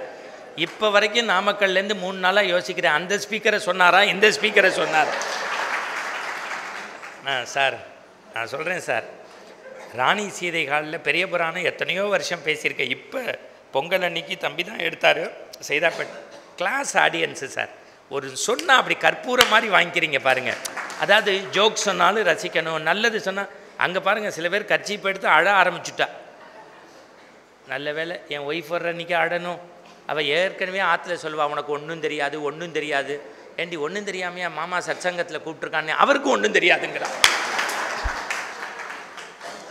இப்போ பாருங்க, இப்போ ராமன் காட்டிய வழியில் நம்ம எதை தெரிஞ்சுக்கணும்னா, பட்டாபிஷேகம்னாலும் சரின்னா, காட்டுக்கு போனாலும் சரின்னா, ராமனை எப்படி வர்ணித்தான், ஐயோ மரகதமோ மறிகடலோ மறைமுகளோ, ஐயோ இவன் அழியா அழகன். அதுக்கு இஸ்மாயில் ஒரு விளக்கம் சொல்லுவார். மகா பெரியவர் கேட்பாராம், இஸ்மாயில் ஏண்டா ராமன் பேனால் அழகை வர்ணிக்கும் போது மையின்னு போட்டான், மரகதம்னு போட்டான், மறிகடல்னு போட்டான், அப்புறம் ஏன் ஐயோன்னு பேனாவை கீழே போட்டான்னு. அதுக்கு இஸ்மாயில் சொன்னாராம், மையிக்கு பொருள் உண்டு, மரகதத்துக்கு பொருள் உண்டு, மறிகடலுக்கு பொருள் உண்டு, ஆனால் ஐயோக்கு பொருளே கிடையாது. பொருள் இல்லாததை 1000 வருஷத்துக்கு அப்புறமும் பொருள்பட பேச வச்சான்ல, அதுதான் ராமனுடைய அழகுன்னாராம். இதை நம்முடைய கோ அரங்கநாதன் எழுதி அதை ரவி சுப்பிரமணியம் குறும்படமாக எடுத்திருக்காரு. ஒரு ராமாயணத்தை நம்ம சொல்லும்போது எத்தனை பேர் சொல்லியிருக்காங்க, எத்தனை பேர் பார்த்துருக்காங்கன்னு நம்ம பார்க்கணும். இந்த அவர் உங்கள் தலைவருடைய திருமண்ணை பார்க்கும்போது எனக்கு புலவர் கீரன் தான் ஞாபகம் வரார். கீரை மாதிரி ராமாயணம் பேசுகிறதுக்கு அந்த முகமெல்லாம் ரோஸ் பவுடர், அந்த லிப்டிக் போட்ட மாதிரி வெத்தலை பாக்கு உதடு, அந்த காலை தூக்கி அப்படி போட்டு ரமா ரமா ரமா அப்படின்னா நம்மளை பின்னாடியே கூட்டின்னு போவார். நான் உங்கள்கிட்ட எல்லாம் சத்சங்கத்தில் சொல்கிறேன், சமூகத்தில் நன்னா இருக்கணும்னா நீங்கள் விபூதியும் திருமண்ணையும் இட்டுக்கோங்க. வாலி என்கிட்ட சொல்லுவார், ஏன் சார் திருமண்ணுன்னு? நம்ம மண்ணுக்குள்ளே போகிற வரைக்கும் மண்டகணம் கூடாதுங்கிறதுக்கு தான்டா திருமண் இட்டுக்கணும். நம்ம உடம்புலேருந்து ஆவி போகிற வரைக்கும் ஆணவம் கூடாதுங்கிறதுக்கு தான் திருநீர் பூசிக்கணும்பார் வாலி. நான் இப்போ அண்மையில் ஒரு 3 மாதத்துக்கு முன்னாடி அதை உங்களை பார்த்ததுனால அந்த செய்தியை சொல்லிட்டு திருப்பி பழனியில் கும்பாபிஷேகம் ரன்னிங் கமெண்ட்ரி சொல்லிகிட்டே இருக்கேன். கருடாழ்வார் வருகின்றார், தலைமை சிவாச்சாரியார் 12 ஆண்டுகளுக்கு ஒரு முறை நடைபெறக்கூடிய அஷ்டபந்தின மகா கும்பாபிஷேகத்தினுடைய கும்பத்தின் நீரை கும்பத்திலேயே ஊற்றுவதற்கு தலையில் சுமந்து அப்படிங்கிறார். வெயில், லோ பிபி ஆயிரத்து கரகரன்னு கீழே இறங்கிட்டேன், வேர்த்து விட்டுறது. Jaya TV commentary. அப்புறம் என்னை கைத்தாங்களா நம்ம ஒரு பெரிய விபூதி கடைக்குள்ள கூட்டின்னு போய் வச்சார். அவர் சித்தநாதன், சார் நீங்களே வந்துட்டு ரெலும் பன்னீர் சோடாவை இப்படி உடைச்சார், இப்படி கொடுத்தார். அதில் மாமி சிரிக்கிறா, தண்ணி வேணும்னா குடிக்க வேண்டியதானே, ஏன் சிவாஜி கணேசன் மாதிரி இப்படி நடிக்கிற? நான் அப்படி குடித்து இப்படி பார்க்குறேன், அங்கே ஒரு இன்சிடென்ட் நடந்தது சார். அடடா, எனக்கு அவன் தான் சார் சொல்லி கொடுத்தான் வாழ்க்கையை. ஒரு லண்டன்காரன் வந்தான் சார், ஒரு விபூதி டப்பாவை எடுத்து மேலேயும் கீழேயும் பார்த்துட்டு கடைக்காரனை பார்த்து கேட்டான், ஏன் இதில் எக்ஸ்பைரி டேட்டு போடலன்னா. அதுக்கு கடைக்காரன் சொன்னால், உலகத்திலேயே எல்லா டப்பாலையும் எக்ஸ்பைரி டேட் இருக்கும், விபூதி டப்பாக்கு எக்ஸ்பைரி டேட்டே கிடையாது, எடுத்துன்னு போனான். அவன் கொஞ்சம் படித்தவன் லண்டன்காரன், இதை பூசுறதுனால எனக்கு என்ன பையன், வாட் இஸ் த யூஸ்ன்னா, ஓன் எக்ஸ்பைரி டேட்டு தள்ளி போயிட்டே போகும்டா, போய் பூசுறான். ஆனால் இன்றைக்கி நம்ம விபூதி இட்டுக்கிறதுல பான்ஸ் வச்சு ஊதுறோம், பிள்ளையாருக்கே பிள்ளைங்கிஸ் தானே வாசலில் கொடுக்குறோம் அப்படின்ட்டு போகிறோம். நான் ஓரிகை தேனம்பாக்கத்துக்கு போவேன் பிரதோஷத்துக்கு. ஒரு மாமி சிவபுராணம் சொல்லுவா பாருங்கோ, அடாடா, நமச்சிவாய வாழ்க நாதன் தாழ் வாழ்க, இமைப்பொழுதும் என் நெஞ்சில் நீங்காதான் தாழ் வாழ்க, கோகலி ஆண்ட குறுபடிதன் தாழ் வாழ். 3 மாதம் பார்த்தேன். 4வது மாதம் கேட்டேன், மாமி சுவாமி இங்கே இருக்குது, ஏன் அங்கேயே பார்க்குறேன்னு. இல்லை, மாமா வாங்கி கொடுத்த செருப்பு அங்கே தாண்டா இருக்குன்ட்டா. அதில் இன்னொரு மாமி சொல்கிறா, அது தெரிஞ்சு தான் நான் பையில் போட்டு கையிலேயே எடுத்துகிட்டு வந்துட்டேன். மறந்துடக்கூடாது, 1,00,000 பேர் பிரதோஷத்தை கொண்டாடுறோம், ஒருத்தர் செய்கிற தப்புனால எல்லாருக்கும் கெட்ட பேர். சபரிமலைக்கு நான் அதான் சொல்லுவேன், கோடிக்கணக்கான பேர் இந்த தடவை 21 மணி நேரம் நின்று பார்த்துருக்கா. அங்கே புலால் அருந்தக்கூடாது, மது சாப்பிடக்கூடாது, சிகரெட் கொடுக்கக்கூடாதுன்னா மரத்துக்கு பின்னாடி நின்று ஒரு சாமி சாமி சரணம் அப்படிம்பான். இவன் நெருப்பு கொடுக்கறதுக்கு தேங்க்ஸ் சொல்லுவான், சாமி சரணம். அப்படி உங்களால் கண்ட்ரோலாக இருக்காதவங்க போகாதீங்க சார். நீங்களாவது மாலை போட்டு விரதம் இருந்து போகிறீங்க, மாலையே போடாமல் நீங்கள் திருப்பி ஆற்றுக்குள்ளே வந்து காலை ஜலத்தை அலம்பி உங்கள் இருமுடியை வாங்கி வச்சு நேவேத்தியம் காட்டுற வரைக்கும் பத்தினி விரதமாக இருந்து பார்க்குறாளே பராசக்தியினுடைய வடிவம் மாளிகைபுரம் பெண்கள், அவளை நினச்சாவது ஒழுக்கமாக நம்ம இருக்கோம். இப்போ நல்லது செய்கிறதையும் நம்ம சொல்லணும். சரி, இப்போ வாங்க. அந்த தசரத சக்கரவர்த்தியினுடைய குமாரன் காட்டுக்கு போனோன்னு புறப்பட்டான். சீதையும் நானும் வருவேன்னா. ராமன் பாவம் சீதைக்கு பயந்தவன் இல்லை. ராமன் அப்படி தான் சொல்கிறார் கம்பன். அம்மா, நீ ஜனக மகாராஜா பெற்ற குழந்தை, பொண்ணையும் பொருளையும் மணியையும் வச்சிருக்கவ, பட்டு பீதாம்பரத்தில் நடக்கக்கூடியவ, நான் காட்டிலையும் மேட்டிலையும் போவேன். ஒத்த வார்த்தை சொல்கிறா, நின் பிரிவினும் சுடுமோ அப்பெருங்காடு, உன்னை விட்டு நான் பிரிஞ்சிருக்கேன்னு, அதை விடவாடா இந்த சூடு பெருசு, நானும் வரேன்னு புறப்பட்டான். இது பெருசு இல்லை எனக்கு. லக்ஷ்மணன் புறப்பட்டான், அம்மாட்ட நமஸ்காரம் பண்ணுறதுக்கு சுமித்திரைட்ட போனான். இதுலேருந்து தெரிஞ்சுக்கோங்க, குழந்தைங்க வெளியில் போகும்போது தாயார் தந்தையாருடைய திருவடியை பண்ணணும். நம்ம வடநாட்டிலேருந்து பேல்பூரி, பானிபூரி, மண்ணாக்கு எல்லாம் சாப்பிட கற்றுக்குறோம். அவன் யாரை பார்த்தாலும் நமஸ்காரம் பண்ணுவான். ஒழுக்கத்தை நம்ம கற்றுக்கணும். இப்போ நம்மாத்து குழந்தைகளுக்கு எல்லாம் தெரியுது, apple phone, iPad, Android, Facebook, YouTube. ஆனால் ஆற்றுக்கு யாராவது வந்தால் வாங்கன்னு கூப்பிட தெரியல. ஒழுக்கம் ரொம்ப முக்கியம். இந்த லக்ஷ்மணன் போய் சுமத்திரையனுடைய திருவடியை வணங்கிட்டு, அம்மா அம்மா, என்ன ராமனோட நீ போ காட்டுக்கு. எப்படி? தம்பியா போகக்கூடாது, தொண்டனா போ, தோடனா போ, தூதனா போ, எல்லாம் போ.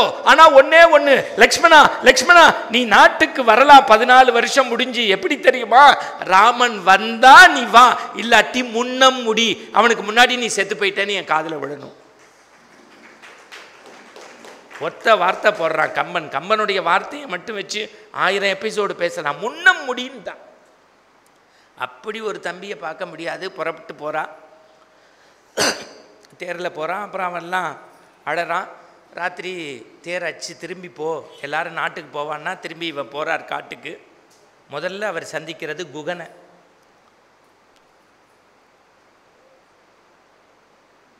நீங்கள் ஒன்று தெரிஞ்சுக்கணும், சூரிய குலத்தில் பிறந்த ராமன் நாட்டுக்கு ராஜான்னா குகன் சாதாரண ஆள் இல்லை, காட்டுக்கு ராஜா. 1000 ஓடத்துக்கு தலைவன்னு எழுதுகிறாங்க உரையாசிரியர்கள். 1960 மூலத்துக்கு. இது வரைக்கும் ராஜாஜி எழுதுகிறார், அவர் தான் சக்கரவர்த்தி திருமகன்னு எழுதினார் கல்கியில். அதற்கப்புறம் எல்லாரும் கேட்டதுக்கப்புறம் பெரியவாளுடைய அணிந்துரையோட வானதி பதிப்பகத்தில் போட்டாங்க. அப்புறம் நிறைய பதிப்பகம். அவர் எழுதுகிறார், நம்ம கிணத்துல இருக்குல்ல, அதுக்கு பேர் தூத்தம் தண்ணி. கொல்லப்பக்கம் ஓடுறதில்ல ஆறு, அதுவும் தண்ணி. குளத்தில் இருக்கிறதும் தண்ணி, கிணத்துல இருக்கிறதும் தண்ணி. மறந்துடக்கூடாது, பைப்பில் வர்றதும் தண்ணி. ஆனால் கங்கையிலையும் காவேரியிலையும் ஓடுறது தண்ணி. இந்த தண்ணி தாகத்தை போக்கும், அந்த தண்ணி பாவத்தை போக்கும். மற்ற நூல்களெல்லாம் நம்முடைய ஞானத்தை தான் கொடுக்கும். ராமாயணம் படித்தா பாவம் போக்கும்னு சொன்னாராம். ராஜாஜி எழுதுகிறார் அணிந்துரையோட. சக்கரவர்த்தி திருமகனை ராமாயணமாக மாற்றி இன்னும் தமிழில் முழுவாக என்சைக்ளோபீடியா மாதிரி ராமாயணமாக வரல. நான் டாக்டர் சுதா சேஷையன்ட்ட பணிந்து சொல்லியிருக்கேன், சகோதரி நீங்கள் தான் எழுதணும் அப்படின்னு. ரொம்ப மெத்த படித்தவா, எம்ஜிஆர் யூனிவர்சிட்டியோடைய வைஸ் சான்சலர். ஆனால் இன்றைக்கும் எளிமையாக போய் ராமாயணம் பேசுவாள். நம்ம நல்லவர்களை எங்கே இருந்தாலும் மேடையில் சொல்லணும். அதனால தான் இன்றைக்கி உயர உயர உயர உயர போயின்னு இருக்காங்க. எப்போதுமே அந்த பணிவு. சரி, நம்ம இப்போ செய்திக்கு வருவோம். குகன் வரான். எப்படி வரான்னா, லக்ஷ்மணன் பார்க்குறான், பயப்படுறான். இவன் காட்டுவாசி இல்லை. யார் நீங்கிறான்? தேவன் என்களில் சேவிக்க வந்தனன் நாவாய் வேட்டுவன் நாயடியன். ஏ உங்கள் அண்ணனுடைய திருவடியை சேவிக்க வந்த ஒரு நாயிடானா. எப்படி கம்பன் எப்படி எழுதுறான்? தேவன் என்களில் சேவிக்க வந்தனன் நாவாய் வேட்டுவன் நாயடியன். அவன் கொண்டு வந்தானா தட்டில் ஒரு தேனும் மீனும் திருத்தி கொண்டு வந்தான்னா. அப்படியே கொண்டு வரலையா, தேனையும் மீனையும் அலம்பி சுத்தப்படுத்தி. ஆனால் ராமன் அதை வாங்கி உள்ளே வச்சுட்டானா. இன்னி வரைக்கும் அதுக்கு ஒரு சர்ச்சையாம். எப்படி வெஜிடேரியனா, அவர் நான் வெஜிடேரியனா, எப்படி அதை வாங்கி வச்சிருந்தார்னு. திருச்சியில் பேராசிரியர் ராதாகிருஷ்ணன் ஒருத்தர் இருந்தார், உச்சி குடுமி. அவர் பையன் மாதுன்னு இப்போ எல்லா இடத்துலையும் பேசின்னு இருக்கார். அவர் சொல்லுவார், ஏன் ராமனுக்கு தேனையும் மீனையும் குகன் கொண்டு வந்தான் தெரியுமா? தேன் மலையினுடைய உச்சியில் கிடைக்கும், மீன் கடலினுடைய ஆழத்தில் கிடைக்கும். அதுபோல இந்த குகன் ராமன் மீது வைத்த அன்பு மலையின் உச்சியில் கிடைக்கக்கூடிய தேனை போல உயரமானது, கடலினுடைய ஆழத்தில் இருக்கக்கூடிய மீனை போல ஆழமானது என்பதை அடையாளப்படுத்துவதற்கு திருத்தி தேனையும் மீனையும் கொண்டு வந்து கொடுக்குறான். அப்பேற்பட்ட அந்த குகன், அந்த நட்பை பற்றி பேசிக்கிட்டே போகலாம். மறுநாள் காத்தால் ராமன் முழிச்சு பார்க்குறான்னா, பர்ணசாலை மூங்கில்ல வச்சு கட்டுறது. லக்ஷ்மணனை பார்த்து ஒரு வார்த்தை ராமன் சிரிச்சுட்டே கேட்டானா, நம்ம ஒன்றா தான் படித்தோம், ஒன்றா தான் சாப்பிட்டோம், ஒன்றா தான் விளையாண்டோம், இதெல்லாம் நீ எங்கடா போய் படிச்சுட்டு வந்த? எங்கு கற்றனை, எங்கு கற்றனை? இந்த விழியை இமை பாதுகாக்கிற மாதிரி என்னையும் உங்கள் அண்ணியையும் இப்படி பாதுகாக்கிறியடா. இப்படி பர்ணசாலை ராத்திரிக்குள்ளே பிஇ எம்இ நீ சிவில் இன்ஜினியரிங் படிக்காமையே கட்டிட்டியடா. படிச்சுட்டா கட்டின ஏர்போர்ட்டு 53 தடவை தானடா விழுந்திருக்கு. நீ படிக்காமல் கட்டின இந்த பர்ணசாலை இப்படி இருக்கு அப்படின்னு வியந்தான். அப்புறம் கங்கை கடையை கறக்க உதவினா. ராமச்சந்திரமூர்த்தி போகிறேன்னு குகன் அழுவான், நானும் உன்னோட வரேன்னு. அப்புறம் அது குகனோடும் மைவரானோம், குன்று சொல்வான் மகனோடும் மறுவரானோம், அகனமர் காதலைய நின்னோடும் எழுவரானோம். அந்த காப்பியம் அப்படியே நீண்டுட்டே போகுது.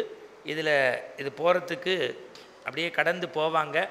இந்த பர்ணசாலையில் இருக்கும்போது தான் சூர்பனகையை கம்பன் அறிமுகப்படுத்தினான். பஞ்சியொளிர் வெஞ்சிகொள்ளிர் பல்லவம் அணுங்க ஒரு அரக்கியை கூட மென்மையாக காட்டினான் கம்பன். நான் நேரமின்மையினால ஒரு ஃபுல் எபிசோடையும் வேகமாக சொல்கிறேன். இதெல்லாம் வேறு எங்கேயாவது சொன்னால் 2 லட்ச ரூபா போட்டுருவேன் மீட்ரு. செக்ரட்டரி மாமா பார்க்குறார். நான் திருப்பியும் சொல்கிறேன், இன்னமும் ஒரு உறுதியை உங்களுக்கு சொல்கிறேன், என் உடம்புல உயிர் இருக்கிற வரைக்கும் ஏதேனும் ஒரு நாள் வருஷத்தில் என்னுடைய உபன்யாசம் இங்கே உண்டு. இது நீங்கள் கொடுக்குற காசு பணம் பொருள் பெருசு இல்லை. ஆனால் எங்களுக்கும் வயிறு இருக்குது, குடும்பம் இருக்குது, அதெல்லாம் யாரும் யோசிக்கிறது இல்லை, அது வேறு விஷயம். இந்த கைத்தட்டு தாங்க ஒரு படைப்பாளிக்கு சந்தோஷத்தை தர்றது.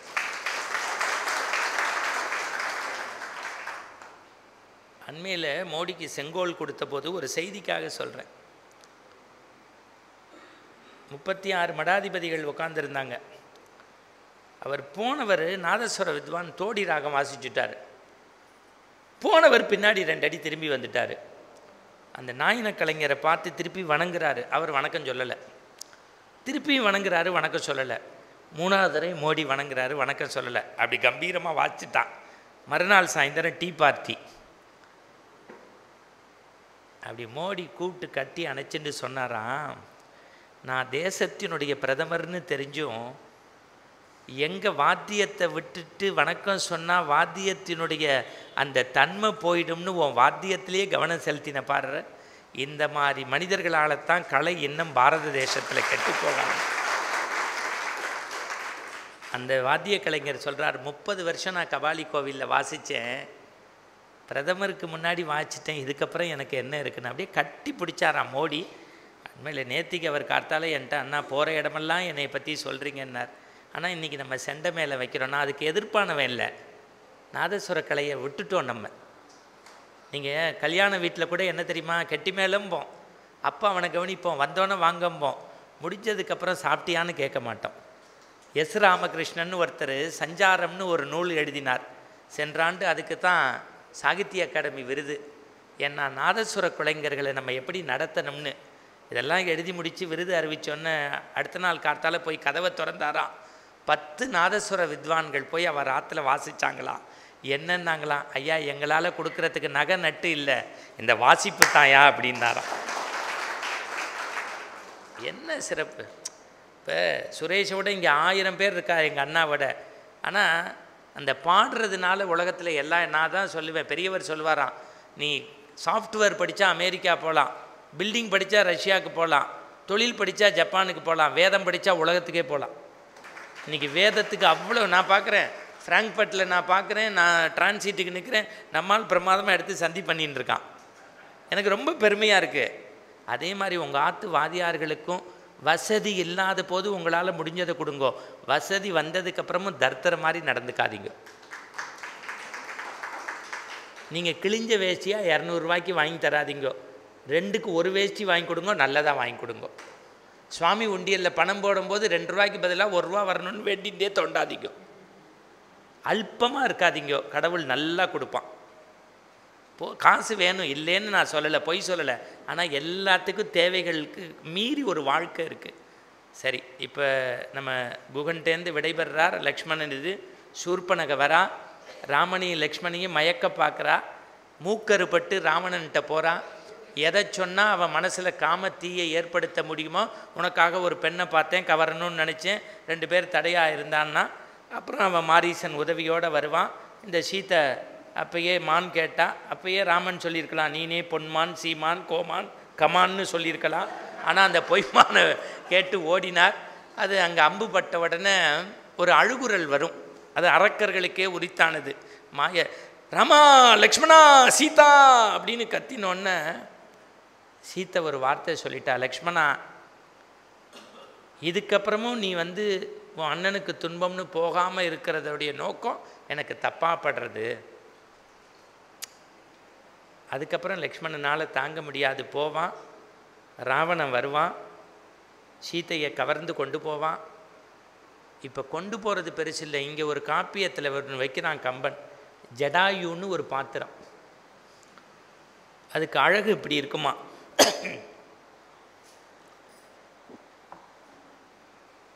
கம்பன் ஒரு வார்த்தை போடுறான், தேய்ந்து ஒளிர் துண்டத்தான்.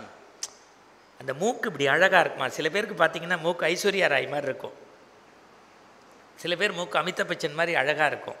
அந்த மஞ்சள் சட்டை போட்டிருக்க மாமா பாருங்கள், ஸ்மார்ட்டாக இருக்கார், மூக்கு அப்படியே பார்க்க அழகாக இருக்குது. சில பேருக்கு அது பார்த்துட்டே இருக்குன்னு போல இருக்கும், அது அமையும் அப்படி. என் ஒய்ஃப் கூட சொல்வா என்னை அஜித் மாதிரி இருக்கேன்னு. நான் அதை பெருசாக எடுத்துக்கிறது இல்லை. உடனே மாமி கோச்சின்னு கிளம்புறா, உட்காருங்க சும்மாத்துக்குன்னு சொன்னேன். இப்போ பாருங்க, அந்த தேய்ந்து ஒளிர் துண்டத்தான்னு இந்த மூக்கால கொத்தி கொத்தி ராவணனோட சண்டை போட்டதான், தேய்த்து தேய்த்து ஒளிருடையதான் வச்சிருந்ததான். ஆனால் அந்த ராவணனுடைய கதம் பட்டு அது கீழே விழுந்துடுத்தான். ராவணன் பெரிய வீரன்னு தெரிஞ்சு போரிட்டு தான். யார்? ஒரு விலங்கினத்தில் பிறந்த ஜடாயு. அதுக்காக கம்பன் என்ன சொல்கிறான், உயிர் போகிற தருவால தசரதன் குமாரன் ராமனும் லக்ஷ்மணும் வந்தபோது ஜடாயு நலம் விசாரித்த போது சொல்லுவாங்க, தசரத சக்கரவர்த்தி அவன் அப்பயே செத்து போவேன்பா, ஏன்னா உங்கள் அப்பா மாதிரி எனக்கு ஒரு ஃப்ரெண்டு கிடையாது. அப்போ லக்ஷ்மணன் சொல்லுவான், எனக்கு சித்தப்பா இல்லை, நீ தான் இந்த மாதிரி அப்பாவாக இருந்து பாதுகாக்கணும்னு. அதுக்கப்புறம் தான் இந்த சண்டை நடக்கும். ஆனால் தசரத சக்கரவர்த்திக்கு கொடுத்து வைக்கலை. சில பேருக்கு எல்லாம் காசு இருக்கும், புள்ள வாஷிங்டன் டிசியில் இருப்பான், அப்பா இறந்தால் வர முடியாது, நீங்கள் காரியம் நடக்கட்டும்ன்றுவான். கோச்சுக்காதீங்க, இது நடக்கும். தசரத சக்கரவர்த்தியினுடைய இறப்புக்கு அவன் கைங்கரியம் செய்ய முடியல. ஆனால் சீதா பிராட்டியை காப்பாற்றினதுக்காக ஒரு விலங்குக்கு உலகத்தினுடைய ராமச்சந்திரமூர்த்தியினுடைய திருக்கரத்தால் ஈமக்காரியங்களை செய்வதாக கம்பன் படைத்து காட்டினான். எல்லாம் முடிஞ்சது. ராமனும் லக்ஷ்மணனும் சீதையை தேடிண்டே போகிறா. அப்போ தான் நம்முடைய நங்கநல்லூர் ஆஞ்சநேயரை பார்க்குறா. வாயுபுத்திரன், அஞ்சனா மைந்தன். இன்றைக்கி இந்த கமெண்ட்ரியில் பார்த்தேன், அந்த அனுமருடைய அங்கெல்லாம் மந்தீர்னு சொல்வா கோவிலை. அந்த அனும மந்தீர்னு எனக்கு ஹெட்செட்டில் சொல்லிகிட்டே இருந்தா. ராமனை பார்க்குறதுக்கு முன்னாடி அந்த கோவிலை தான் பார்ப்பாலாம். ராமன் லக்ஷ்மணனை பார்த்துட்டு ரெண்டு பேரும் நெருங்கினோன்னு ஒரே வார்த்தையில் கண்டுபிடிச்சானா, அமிர்தத்துக்கு இணையாக ஒரு பொருளை தொலைச்சிட்டு அண்ணனும் தம்பியும் தேடின்னு இருக்காளேன்னு. நீ யாருன்னானா, நான் அஞ்சனா மைந்தன் வாயுபுத்திரன்னு. இந்த இடத்துல ஒரு ஃபுல் ஸ்டாப் கொடுத்து ஆஞ்சநேயர் பாருங்கள், எல்லாரும் அங்கே நிற்கிறார், நம்மால் முட்டி போட்டு செக்ரட்டரி மாதிரி இருக்கார். ஏன்னா எல்லாரும் செஞ்சாலும் இங்கே செக்ரட்டரி தான் அச்சானிங்கிறது எனக்கு தெரியும் இல்லையோ, ஏன்னா அவர் தானே கவர் கொடுக்க போகிறார். எனக்கு அவரை பற்றி முக்கியம் இல்லை, உங்களை கவர் பண்ணி பேசினா போகிறோம். போகும்போது அப்போ நான் உள்ளம் கவர் கல்வண்டானின்னு சொன்னால் சரி சரி. இப்போ பாருங்கள் விஷயத்தை. அனுமன் காப்பியத்தில் 4 விஷயம் செஞ்சாங்க. ராமநாமத்துக்கு நமக்கு பெரிய சக்தி உண்டுங்கிறோம். ஸ்ரீராம ஜெயம் எழுதுவோம், ராமநாமம் சொன்னால் பெருசும்போம். ஆனால் அந்த ராமனுடைய உயிர் யார்கிட்ட இருந்ததுன்னா அவர்கிட்ட இல்லை, பிச்சு பிச்சு இருந்தது. 50 சீதைக்கு கொடுத்துட்டார், 25 லக்ஷ்மணனுக்கு கொடுத்துட்டார், 25 பரதனுக்கு கொடுத்துட்டார். என் பரதனை பற்றி நான் சொல்லலை. அவன் காட்டில் இருக்கும்போது வருவான், பயப்படுவாங்க எல்லாரும். அவன் அப்படியே அழுவான் தாரத்தாரையா, அண்ணா நீ இருக்கும்போது அரசாட்சியெல்லாம் இது முறையா அப்படின்னா. எங்கள் ஓபி பன்னீர்செல்வம் மாதிரி எல்லாம் சொல்லி கொடுத்துட்டு பாதுகையை வாங்கிண்டான். வாங்கினது பெருசு இல்லை. ஒருத்த வார்த்தை சொல்லுவான், அண்ணா 14 வருஷம் பாதுகையை வச்சு பூஜிப்பேன், ஆனால் நீ வரலைன்னா அடுத்த நொடியிலேயே நான் அக்னி பிரவேசம் செஞ்சிடுவேன்பா. ராமனை பற்றி பேசின இடத்துல கம்பன் சொல்லுவான், தாயினும் நல்லால் அப்படிம்பா. அதெல்லாம் பெருசு இல்லை. 1000 ராமரை ஒரு தராசு தட்டில் வச்சு பரதனை ஒருத்தனை மட்டும் வச்சா பரதன் தான் மேலே போவானா. ஏன்னா 1000 ராவர் இவனுக்கு ஈடாக முடியாதான். அவ்வளோ நல்லவனா, அவ்வளோ நல்லவனா. உலகத்திலேயே அரசாட்சியை தம்பிக்காக விட்டு கொடுத்தவன் ராமன். அண்ணனுக்காக அரசாட்சி வேண்டாம் என்று பாதுகையை வைத்து பூஜை செய்தவன்கிறதான் ராமன் காட்டிய பாதை. அந்த அந்த அந்த விஷயத்தை அப்படியே வச்சுக்கோங்க. இப்போ அனுமன்ட்ட வாங்க, 50 சீத்தேட்ட, 25 லக்ஷ்மணன்ட்ட, 25 பரதன்ட்ட. இப்போ ராமன் உயிர் பிரிய போகுது. எப்படி? சீத்தை அசோகவனத்தில் இருக்கா, அவள் எங்கே இருக்கான்னு தெரியல, எப்படி இருக்கான்னு தெரியல. இந்த ராவணனாவது அண்ணா நகரில் வச்சுருந்தா கண்டுபிடிச்சிருக்க முடியாது, ஃப்ளாட்டாக இருந்திருக்கும். அசோகவனத்தில் இருந்ததுனால ஆஞ்சநேயர் கண்டுபிடிக்க போனார். எப்படி கண்டுபிடிச்சார் தெரியுமா? அண்டர் நாயகன் அருள் தூதன் நான்னாரு. அந்த சீதா பிராட்டியை பார்த்துட்டு ராமபிரானுடைய தூதனா வந்திருக்கேன்னு கணையாளியை சொன்னான். ஆனால் அதுக்கு முன்னாடி ஒரு சம்பவத்தை கம்பன் சொல்கிறான். அங்கே இங்கே போன மரம் இருக்குல்ல, அந்த செடி கொடியெல்லாம் கயரா திரித்து தூக்கு போட்டுக்கலான்னு போனாலாம். ஏன்? புருஷன் வந்து என்னை காப்பாற்றலையேன்னு. அது சீதையினுடைய பெரிய மேன்மைக்கு ஒரு இழுக்கு இல்லையா அப்படின்னு ஒரு செய்தி வருது. சுவாமி சித்பவானந்தா எழுதியிருக்கார் ராமாயணத்துக்கு விளக்கம். அதுக்கு விவேகானந்தர் சொல்லியிருக்கார். விவேகானந்தர் தெரியும் இல்லையோ, எவ்வளோ பெரிய ஞானி. ஏன்னா நமக்கு இனிமேல் விவேகானந்தர், மகாத்மா காந்தி, வஉசி எல்லாம் சொல்லி தான் சொல்ல வேண்டியிருக்கு. சரி, அதை பேசினா எனக்கு பிபி வந்துடும். ஏன்னா நமக்கு தேசபக்தி வந்து அடுத்தவன் சொல்லி வரக்கூடாது. தேசமும் தெய்வமும் இரு விழிகள்னார் பாருங்க முத்துராமலிங்க தேவர். நம்ம உடம்புல, ரத்தத்தில், நரம்புல, நாடியில் வரணும். என்னைய கூட கேட்பார் சில பேர்லாம், இவ்வளோ தைரியமாக பேசுகிறேன்பார். எனக்கு 2 ஆள் தான் மரணம். ஒன்று சுவாமியால் நடக்கணும், இல்லை என் டிரைவரால் நடக்கணும். எல்லாருக்கும் தான் குடும்பம் இருக்குது. ஆனால் எனக்கு நம்பிக்கை இருக்குது. இந்த ராமாயணம் கேட்டு போகிற நீங்கள் 300 பேரில் 30 பேர் இந்த மணிகண்டன் நல்லா இருக்கணும்னு வேண்டிக்க மாட்டிங்களா? இப்போ நானும் புளி சாதம், தயிர் சாதம் சாப்பிட்டு தூங்குறதுக்காக கடவுள் படைச்சிருக்கான்? ஏதோ ஒன்று செய்கிறதுக்கு கடவுள் படைச்சிருக்கான்னு நான் நம்புகிறேன் சத்தியமாக. சரி, இப்போ விஷயத்துக்கு வருவோம். அண்டர் நாயகன் அருள் தூதன். இதுக்கு விவேகானந்தர் சொல்கிறார் விளக்கம். என் சகோதரி இறந்துட்டா, அவளை பார்க்க போனேன். அவளுடைய பாடி கண்டோன்னு நான் படுத்து பிறண்டு மண்ணில் உழுந்து அழுறேன். என்னால் தாங்க முடியல. என் ஃப்ரெண்டு இப்படி தட்டி கூப்பிட்டான், நீ முற்றும் துறந்த முனிவர் ஞானி, மரணம்ங்கிறது இயற்கை, இதுக்கு போய் இப்படி அழலாமான்னு கேட்டான். அடுத்த வார்த்தை நான் சொன்னேன், நான் என்ன மரக்கட்டையா, ஜடமா? எனக்கும் சில உணர்ச்சிகள் உண்டு இல்லைன்னு. அந்த உணர்ச்சி நிலையிலேருந்து அறிவு நிலைக்கு மாறணுமா? அந்த மாதிரி சீத்தை தூக்கு போட்டுக்கிறேன்னு நினச்சது உணர்ச்சி நிலையாம், பெண்ணுக்குரிய நிலை. உடனே அண்டர் நாயகன் அருள் தூதன்னு அனுமன் சொன்னோன்னே அறிவு நிலைக்கு மாறினால, அதாண்டா சீதையினுடைய சிறப்பு. அதில் இன்னொரு பாட்டு வச்சான் கம்பன். இந்த அனுமர் சொல்லுவாரான், அம்மா ஏறிக்கோங்க என் தோள் மேலே, இப்பயே கொண்டு போய் உங்கள் புருஷன்கிட்ட சேர்த்துடுறேன்னு. அழகாக சொல்லுவா சீத்தை. அல்லல் மாக்கள் இலங்கையது ஆகுமோ, எல்லை நீத்த உலகங்கள் யாவையும் என் சொல்லினால் சுடுவேன், ஆனால் அது என் தூயவன் வில்லி நாற்றலுக்கு மாசென்று வீசினேன். ஆஞ்சநேயா, ஆஞ்சநேயா, அங்கே இங்கே இருக்கக்கூடிய வெத்து இலை இருக்குது பாருங்க. அசோகவனத்தில் வேறு என்ன இருந்தது? வெத்து இலை. அதை தான் மாலையாக தொடுத்தா. அதனால தான் வெற்றிலை மாலை போடுறோம். அதை ஆஞ்சநேயருக்கு போட்டு கைகூப்பி வணங்கி, அல்லல் மாக்கள் இலங்கையது ஆகுமோ, எல்லை நீத்த உலகங்கள் யாவையும் என் சொல்லினால் சுடுவேன், ஆனால் அது என் தூயவன் வில்லின் ஆற்றலுக்கு மாசென்று வீசினேன். நான் நினச்சிருந்தா ஒரு நிமிஷத்தில் என் கற்பனால் ராவணனை சுட்டு எரிச்சிருக்க முடியும். ஆனால் என் ராமனுக்கு அது பெருமை இல்லை. அவன் வந்து கோதண்டத்தால் வெற்றி பெற்று அவன் ஜானகி ராமனாக, சீதா ராமனாக, கல்யாண ராமனாக பெருமை பெற வேண்டும் என்பதற்காக துன்பத்தை பொறுத்து கொண்டிருக்கிறேன் என்று உன் தலைவனிடத்தில் சொல்லுன்னா. அப்போ இவன் போய் ராமன்ட்ட என்ன சொல்லியிருக்கணும்? சீத்தை இருக்காளா இல்லையா, அசோகவனம் உயிரோடு இருக்காளா இல்லையா, ஒத்த வார்த்தை சொன்னாலாம், கண்டேன் கற்பினுக்கு அணியவளை, பார்த்துட்டேன்.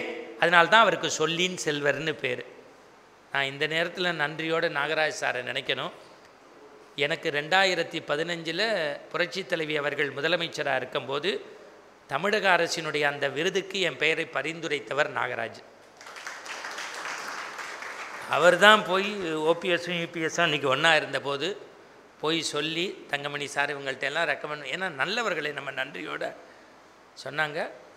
சரி, இப்போ செய்திக்கு வருவோம். அப்போ சீதையை காத்தது மூலியம் ராமநாமத்தை காத்தார். லக்ஷ்மண போர்க்களத்தில் மூச்சறுபட்டு கடந்தார் பாருங்க. அப்போ லக்ஷ்மணன் செத்துட்டா ராமன் எப்படி உயிரோடு திரும்பி வர முடியும்?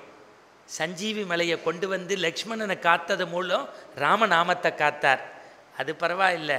பட்டாபிஷேகத்துக்கு நேரம் குறித்த போது ராமச்சந்திரமூர்த்தன் இன்னும் வரலையேன்னு நினச்சி தீக்குள்ளே அக்னி பிரவேசம் பண்ணுறதுக்கு ஆயத்தமான போது போய் கைப்பிடிச்சி அனுமன் சொல்லுவான், உங்கள் அண்ணன் எல்லாம் முடிச்சுட்டான், அண்ணி சீதா பிராட்டியோடு வந்துன்னு இருக்கான், வர்ற வழியில் இந்த மணிகண்ட மாதிரி யார் ஆற்றுல சாப்பிட கூப்பிட்டாலும் போயிடுறான். அந்த கோதண்ட ராமன் பரத்வாஜ முனிவர் ஆற்றுல கல்யாண ராமனாக இருந்தவன் இப்போ சாப்பாட்டு ராமனாக சாப்பிட்டு படுத்துக்க போயிருக்கான், கொஞ்சம் பொறுத்துருன்னாலாம். இப்போ காப்பாற்றிட்டான்.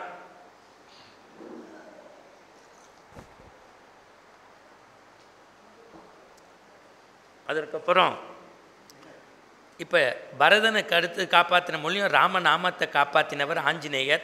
அப்பேற்பட்ட ஆஞ்சநேயர் தான் போய் சீதையை பார்த்துன்னு வந்து சொல்லுவா. இதுக்கிடையில் ஆஞ்சநேயர் தான் சுக்ரீவனோட முதல்ல கூட்டணி வைக்கிறதுக்கு ராமன்கிட்ட ஏற்பாடு பண்ணி முதல்ல கூட்டணிக்கு பேச்சுவார்த்தை நடத்தினவன் அனுமன். கூட்டணி முதல்ல உலகத்தில் வைச்சது ராமன். யாரோட? சுக்ரீவனோட. ஆனால் சுக்ரீவனும் ஒரு ஆப்ளிகேஷனோட தான் கூட்டணி வச்சான். என் சகோதரன் வாலி, அவனை வதம் செய்யணும்னு. வாலி வதை குறித்து 1008 சர்ச்சை உண்டு. மறைந்திருந்து அம்பு போட்டான்னு. ஆனால் வாலியே வாக்குமூலம் கொடுப்பான். ராமா, மனுஷன்கிட்ட போய் கற்பை பற்றி பேசலாம், விலங்கு நான் போய் தம்பி மனைவி அபகரித்ததை போய் நீ தர்மம் பேசிட்டியேன்னு. அதுக்கு புலவர் கீரன் சொல்லுவார், வாலி வதை நடந்தபோது அந்த அம்பை எடுத்தால் அதில் பேர் இருக்கணுமா. இப்போல்லாம் கன்னில் பேர் இருக்கும், யார் பேர் அந்த ரைஃபிள் யூஸ் பண்ணுறோன்னு. அந்த காலத்தில் அம்பு தானே. ராமன் என்கின்ற நாமம் தெரிய கண்டான்னு பார்த்தோன்னு வாலி சொல்லுவானா, ராமா, சூரிய குலத்தில் பிறந்து உன் குலத்துக்குன்னு சில கொள்கை உண்டு. குல அறம் காத்தாய். உன் தாயாருக்கு நீ சத்தியம் செய்து கொடுத்த சொல்லறம் காத்தாய். ஆனால் இன்றைக்கு மறந்திருந்து வில்லறம் துறந்து விட்டாய். ஏன் தெரியுமா? உன் அருகிலே அறம் இல்லை என்பதால் தேவியை பிரிந்த பின்னை திகைத்தனை போலும் செய்கை. ஒரு ஆம்பளை சரியா இல்லைன்னா பக்கத்தில் மனைவி இல்லைன்னு அர்த்தம். மாமிக்கெல்லாம் சிரிப்பு, அப்பா இவன் நம்ம கட்சிடா. அதுக்கு ராமன் எப்படி காட்டுறான் கம்பன், 3 வாலியான். தம்பி மனைவியை இவன் அபகரிக்கணும்னு நினைச்ச போது குரங்கு வாலியான். ராமன் பரம்பொருள்னு நினைச்சும் தர்மம் பேசினால அப்போ மனுஷன் வாலியான். ராமன் அவனை அம்பு போட்டு குத்துயிரும் கொலையுறாக இருக்கும்போது மடியில் படுத்துட்டு உனக்கு ஏதாவது வேணுமான்னு கேட்டபோது, நீ என்னைய கொண்ட மாதிரி என் தம்பி சுக்ரீவனை செஞ்சிடாத, அவன் ரொம்ப நல்லவன், கொஞ்சம் தேர்த்தம் சாப்பிடுவான். தேர்த்தம்னா தெரியும் இல்லையோ உங்களுக்கு தான், தமிழ்நாட்டில் அது தெரியாமல் இருக்க முடியுமா?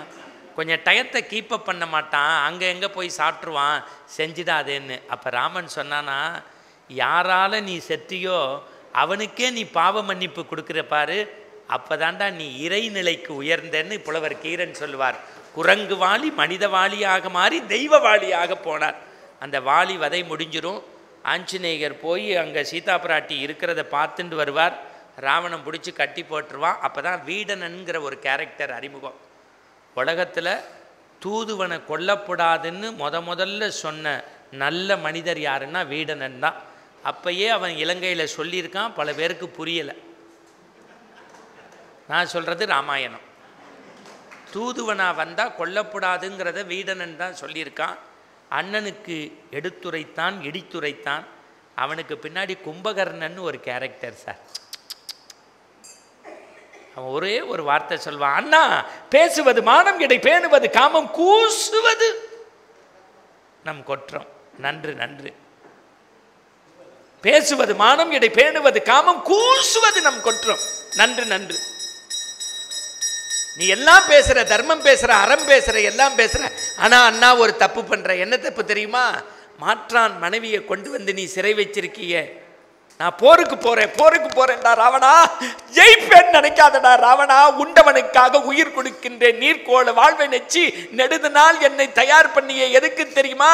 நின்றது விதி, என் பிடர் பிடித்து தள்ளியது ராவணா. ராவணா, நான் போருக்கு போகின்றேன், ஆனால் நான் வெற்றியோடு வருவேன் என்கின்ற செய்தி வராது, விழுந்து விட்டேன் என்று வரும். அப்போதாவது சீதையை விட்டுவிடு.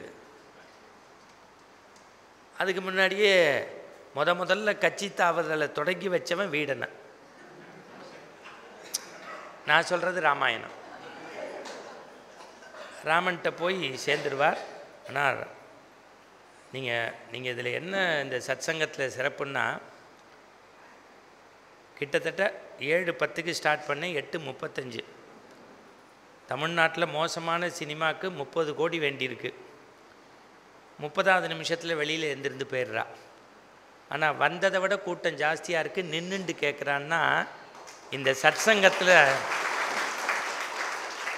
தமிழுக்கும் ஆன்மீகத்துக்கும் மரியாதை இருக்குது. நான் என்ன பேசினேன்லாம் சொல்ல மாட்டேன், நமக்கு ஒன்றும் குறிப்பெல்லாம் கிடையாது. இன்றைக்கி எனக்கு முன்னாடி டெய்லி அங்கே போய் ராமன் என்னை பேச சொல்கிறார், பெரியவா பேச வைக்கிறாருன்னு நான் நம்புகிறேன். நீங்கள் நன்னா கேட்குறதுனால என்னால் பேச முடியறது, அதுதான் சத்தியம். வீடனன் ராமன்ட்ட அடைக்கலம் ஆயிடுவான். ஏன்னா அவன் தர்மம் பேசினான், எவ்வளவோ சொன்னான், எடுத்துரைத்தான் இலங்கை வேந்தனுக்கு, அவன் கேட்கல. இதில் ஒரு சூட்சமும் இருக்குது. எப்படியும் இந்திரஜித்து உங்களுக்கு தெரியும், அப்பாவுக்கு புள்ள தப்பாமல் பிறக்கும்ல சில புள்ள.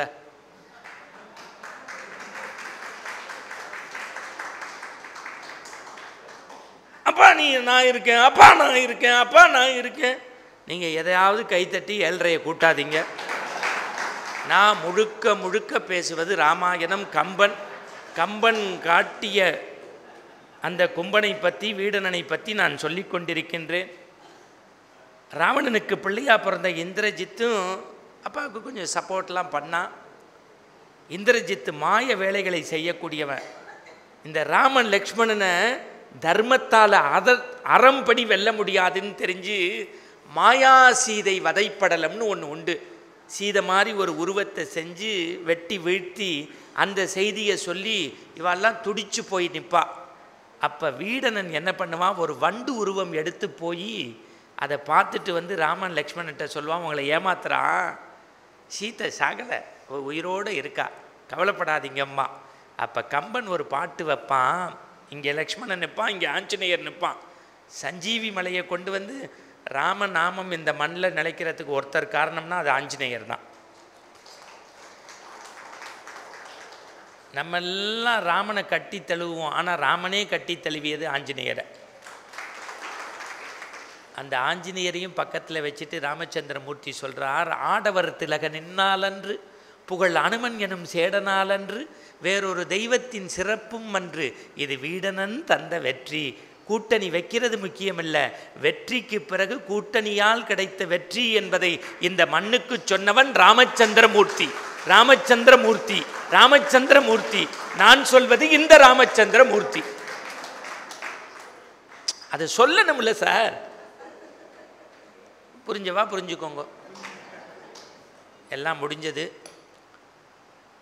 அதற்கு பிறகு போர் நீண்டுண்டே போகிறது. திரிசடை கொஞ்சம் சீத்தைக்கு அடைக்கலமாக இருந்தா. ராமன் யுத்தத்துக்கு வரான். அடுத்து 7 நிமிஷத்தில் பேச்சு நிறைவு செய்யப்படும். முதல் நாள் போர்.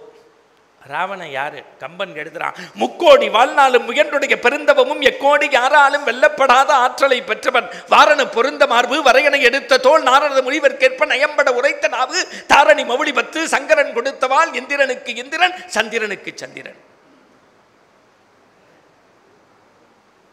10 தலை ராவணன், இங்கே ஒத்த தலை ராமன். குழந்தைகள்கிட்ட இப்படி தான் சொல்லிகிட்டே இருந்தேன். எங்கள் அக்கா பேத்தி கேட்டா, அப்போ தலைவலினா எங்கே அமிர்தாஞ்சன் தடவிப்பார் அப்படின்னு. அது எவ்வளோ சார், குழந்தைங்க பியூட்டிஃபுல்லாக கேட்குறா சார். என் ஒய்ஃபு கம்ப்யூட்டரில் பெரிய பிஸ்தா, C++லாம் படிச்சிருக்கா. அவள் அக்கா பேத்தி 2ஆம் கிளாஸ் படிக்கிறா. கூப்பிட்டா, சித்தி பாட்டி இங்கே வா. சிவபெருமான் மேலேந்து கீழே வந்தார், கம்ப்யூட்டர் வாங்கி மேலேந்து கொண்டு போனார், சுவிட்ச் போட்டார், UPS இருந்தது, கம்ப்யூட்டர் ஒர்க் பண்ணல. ஏன்னா இவ சாய்ஸில் விட்டு படித்தவன் எனக்கு தானே தெரியும். அவள் சொன்னா, தெரியலடா கண்ணா அப்படின்னா. பிள்ளையார் மவுசை தூக்கின்னு போயிட்டார், நீ ஆற்றுக்கு போ அப்படின்ட்டா. என்ன பிரில்லியண்ட்டாக நீங்கள் அது நீங்கள் தப்பாக ரைட்டா சார். குழந்தைங்க அப்படி சார். நான் ஒரு ஆற்றுக்கு போகிறேன், அவர் சொல்கிறார், டே டிவியில் பேசுகிற மாமா வர்றார். அந்த குழந்தை, ஆமாம் டிஸ்கவரி சேனலில் வர்றார். அதில் நாய் நெறி ஓனாய் தான் வருது. மாமா டீ காஃபி சாப்பிட மாட்டார், ஒரு டம்ளர் பால் கொடு. அந்த குழந்தை சொல்லக்கூடாத வார்த்தை, இழவு. இந்த ஆற்றுல எல்லா வேலையும் நான் தான் பார்க்கணுமான்னது. எனக்கு உயிரே போயிடுது. நான் ஒன்றுமே கேட்கல. ஏன்னா அப்போ ஏதோ இந்தியாவின் தேசிய நிகழ்ச்சியான பிக் பாஸ் ஓடின்னு இருந்திருக்கு. நான் அந்த சமயத்தில் தெரியாமல் போயிட்டேன். அந்த டேபிளில் கொண்டு பாலை எப்படி அந்த குழந்தை டொம்முன்னு இப்படி வச்சுச்சு. பால் அப்படியே ஷேக் ஆச்சு. நான் குழந்தைய பார்த்து சொன்னேன், பால் ஆடுதுன்னு. இல்லை மாமா அது மாடுதுன்றது. நான் பால் ஆடுதுன்னு இல்லை மாமா அது மாடுதுன்னது. நான் 10,000 பாட்டை சத்தான கம்பனுக்கு ஈடு இணை வித்தாகவில்லைன்னு கண்ணதாசன் சொன்னான். ஆனால் கம்பனே வந்துட்ட குழந்தைகிட்ட பிச்சை. குழந்தைங்க வள்ளுவன் சொல்லுவான்ல, தம்மின் தம்மக்கள் அறிவுடைமைன்னு. இன்றைக்கி அவங்க ப்ரில்லியண்ட்டாக இருக்காங்க. ஆனால் வாழ்க்கை பாடத்தை கொஞ்சம் குழந்தைங்களுக்கு அடுத்த தலைமுறைக்கு சொல்லி. இப்போ எங்கள் பாட்டிலாம் தெருவில் விளையாண்டுட்டு மண்ணில் போட்டு வந்தால் திட்டுவா, மண்ணில் விளையாடாத சிறங்கு வரும்னு. ஆனால் குழந்தையெல்லாம் மண்ணில் விளையாண்டா விளையாட சொல்லுங்கோ. சிறங்கு வந்தால் கூட மருந்து போட்டுக்கலாம். 10ஆம் கிளாஸ் வரைக்கும் செல்லில் விளையாண்டா குழந்தையே மண்ணாக போயிடுமோன்னு நான் கவலைப்படுறேன். வேல்யூ சிஸ்டம் ரொம்ப முக்கியம். அதான் ராமன் காட்டுறான். இப்போ 10 தலை ராவணனை ராமன் ஒத்த தலை போட்டான், எல்லா ஆயுதமும் போயிடுத்து. உரையாசிரியர் எழுதுகிறான், அப்படி வேகமாக காற்றடிச்சா பூளை பூக்கள் பறப்பது போல இந்த ஆயுதமெல்லாம் போயிடுத்தான். நிராயுத பாணியாக நின்னானா அப்போ என்ன பண்ணியிருப்பான்? இப்போ நம்மளை ஒருத்தன் அடிச்சுட்டான், அவனை நம்ம அடிக்க முடியல, நம்ம தெருவுக்குள்ளே வந்துட்டான். நம்ம என்ன சொல்லுவோம்? நாகராஜ் மாமா வா, ஓ உடம்புக்கு 2 குத்து குத்து. சுரேஷ் அண்ணா வா, நீ 2 குத்து குத்து. அப்புன்னா வா, நீ 2 குத்து குத்து. முடிஞ்சா ஸ்ரீதரையும் கூட்டின்னு வந்து 2 அப்பு அப்பு. இதை தான் சொல்லுவோம். ஏன்? நம்ம கிரவுண்டில் மாட்டியிருக்கான்னு. ராவணன் எல்லா ஆயுதத்தையும் விட்டுட்டு நிராயுத பாணியாக நிற்கிறான். இதுதானே வாய்ப்பு. ஆனால் ராமன் என்ன தெரியுமா சொன்னா? போருக்கு இன்று போய் நாளை வாடான்னா, இன்று போய் நாளை வாடனா. அதனால தான் பகைவருக்கும் அருள்வாயின் நன்னஞ்சே. அந்த ராமன்ட்டேந்து நம்மள்கிட்ட ஒருத்தன் புன்னகை காட்டுறவனுக்கு பொக்கே கொடுக்கறது பெருசு இல்லை, நம்ம காலை முதிச்சவனுக்கு நம்ம ஆற்றுல சாப்பாடு போடுறது தான் பெருசுன்னு காட்டினோம். சரி, இதெல்லாம் விடுங்க, அடுத்த நாள் போருக்கு வரான். இப்போ இறுதி போர். ஒரு 2 நிமிஷம் எல்லாரும் நிமிர்ந்து உட்காரணும். உண்மையிலுமே முடிக்க போகிறேன். அந்த மாமி பார்க்குறான், 33 தடவை சொல்லியிருக்க முடிக்க போகிறேன்னு. 10 தலை ராவணன் உட்கார்ந்து கொண்டிருக்கின்றான். ஒத்த தலை ராமன் அம்பை எடுத்து போடுகின்றான். ராவணனுடைய கரம் துண்டிக்கப்பட்டது. அடுத்த கணம் நடையில் நின்று நாயகன் அடியா அழகன் அவதார புருஷன் கம்பன் கண்ட காகுத்தன் வியந்து போய் நிற்கின்றான். இன்னொரு கரம் வந்துவிட்டது. பரம்பொருள் திகைத்து போனான். மற்றொரு அம்பை எடுத்து தலையிலே போட்டான். தலை துண்டித்தது. மறு தலை வந்தது. பரம்பொருளுக்கு திகைத்து போனான். பக்கத்திலே இருந்த வீடனன், நாமெல்லாம் வீடனன் என்போம், வைணவ பெருமக்கள் விபீஷ்ணனை ஆழ்வார்கள் என்பார்கள். விபீஷ்ண ஆழ்வார் சொன்னார், ராமா ராமா அம்பை எடுத்து மார்புல போடு, மார்புல போடுன்னா. அந்த கணையை தூட்டி ராமன் அம்பை விட்டான். மலையாக இருந்த ராவணன் மண்ணோடு மண்ணாகி போனான். இதை சொல்லிவிட்டு கம்பன் எப்படி நமக்கு காட்டுகின்றான் என்றால், ஏன் தெரியுமா? கை கீழே விழுந்த ஒரு 2 நிமிஷம் கொஞ்சம் அமைதியாக இருந்தால் முடிச்சிடுவேன். இது பாட்டுக்கு நடக்கட்டும். இது காசு சத்தமே வரக்கூடாது, பண சத்தமாக தான் விடணும். அதுவும் டப்புன்னு எந்த வேணாலும் அறிவிப்பு வரும். 5000 2000 கூட போட்டுருங்க. சரி, இப்போ பாருங்கள், லாஸ்ட் 2 மினிட்ஸ். கரத்தில் அம்பு போட்டோன்னு கரம் வந்தது, தலையில் போட்டோன்னு தலை வந்தது. பரம்பொருளுக்கு ஒன்றும் புரியலை. மார்பில் போட்டோன்னு ஏண்டா மாண்டு போனான்னு அப்படி பார்க்குறான். அதுக்கு உரையாசிரியர்கள் எழுதுகிறாங்க, நம்மெல்லாம் கார்த்தால போனால் எப்படி பூஜை செய்வோம்? உலகலாம் உணர்ந்து ஓதற்கரியவன் நிலவுலாவிய நீர்வழி வேணியன் அழகில் சோதிக நம்பளத்தாடுவான் மலர்ச்சிலம்படி வாழ்த்தி வணங்குவோம். வானாகி மண்ணாகி வடியாகி ஒடியாகி ஊனாகி உயிராகி உண்மைமாய் இன்மைமாய் கோணாகி யான் எனதென்றவரை கூத்தாட்டும் வானாகி நின்றாரை என் சொல்லி வாழ்த்துவேன். திருச்சிற்றம்பலம்னு ஒரு பூவை எடுத்து போடுவோம். நான் ராவணன் அப்படி பண்ண மாட்டானா. குளிச்சுட்டு வந்தால் பூ அப்படியே அள்ளி அள்ளி போடுவானா. அப்படி வீணையை வாசித்தா கையில் குருதி கொட்டுமா. சிவனுடைய பக்தன் இல்லையா, பித்தனா.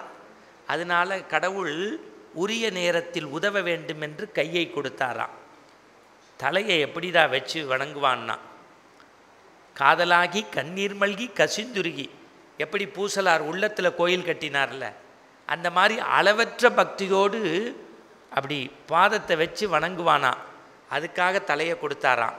பிறகு ஏண்டா மார்பில் போட்டோன்னு இறந்து போனார்னா, ஒரே ஒரு வார்த்தை தான் சொல்கிறான், நேற்று வரை ராவணனுடைய இதயத்தில் சிவன்தான் குடியிருந்தார்.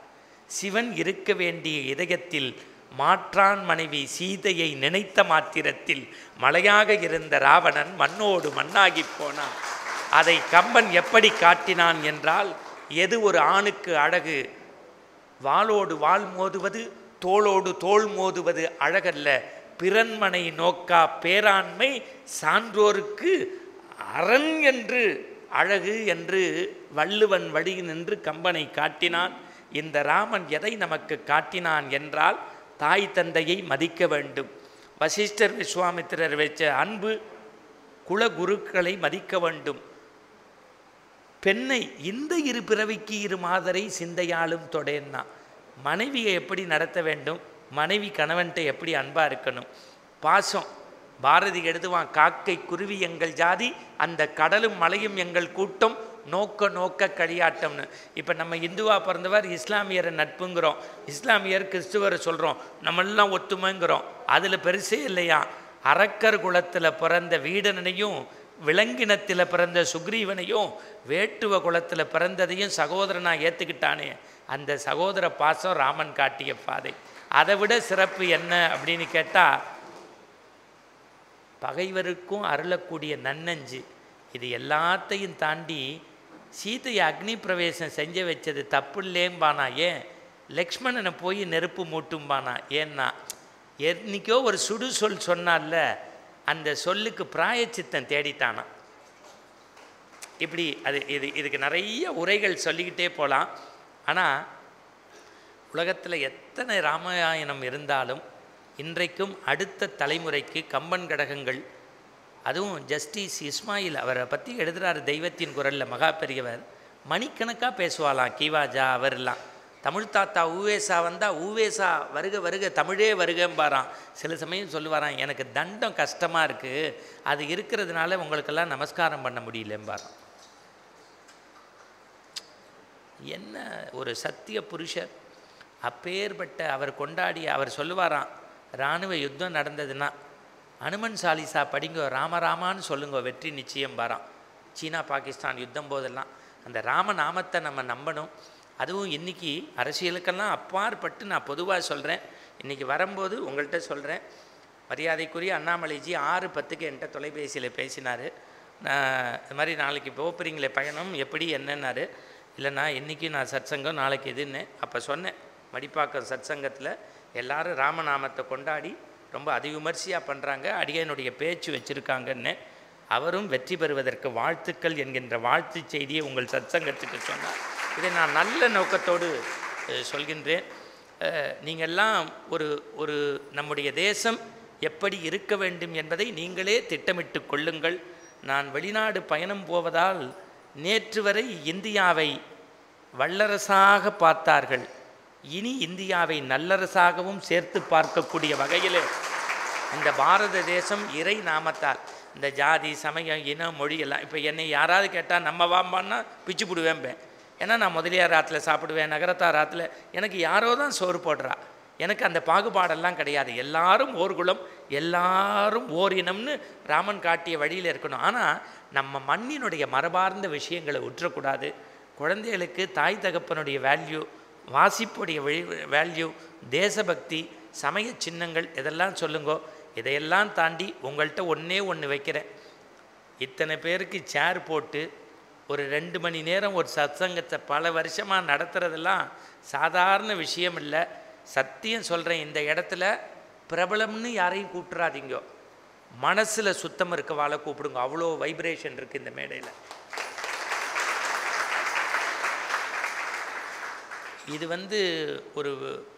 இது பெரிய ஒரு வித்ய பீடம்.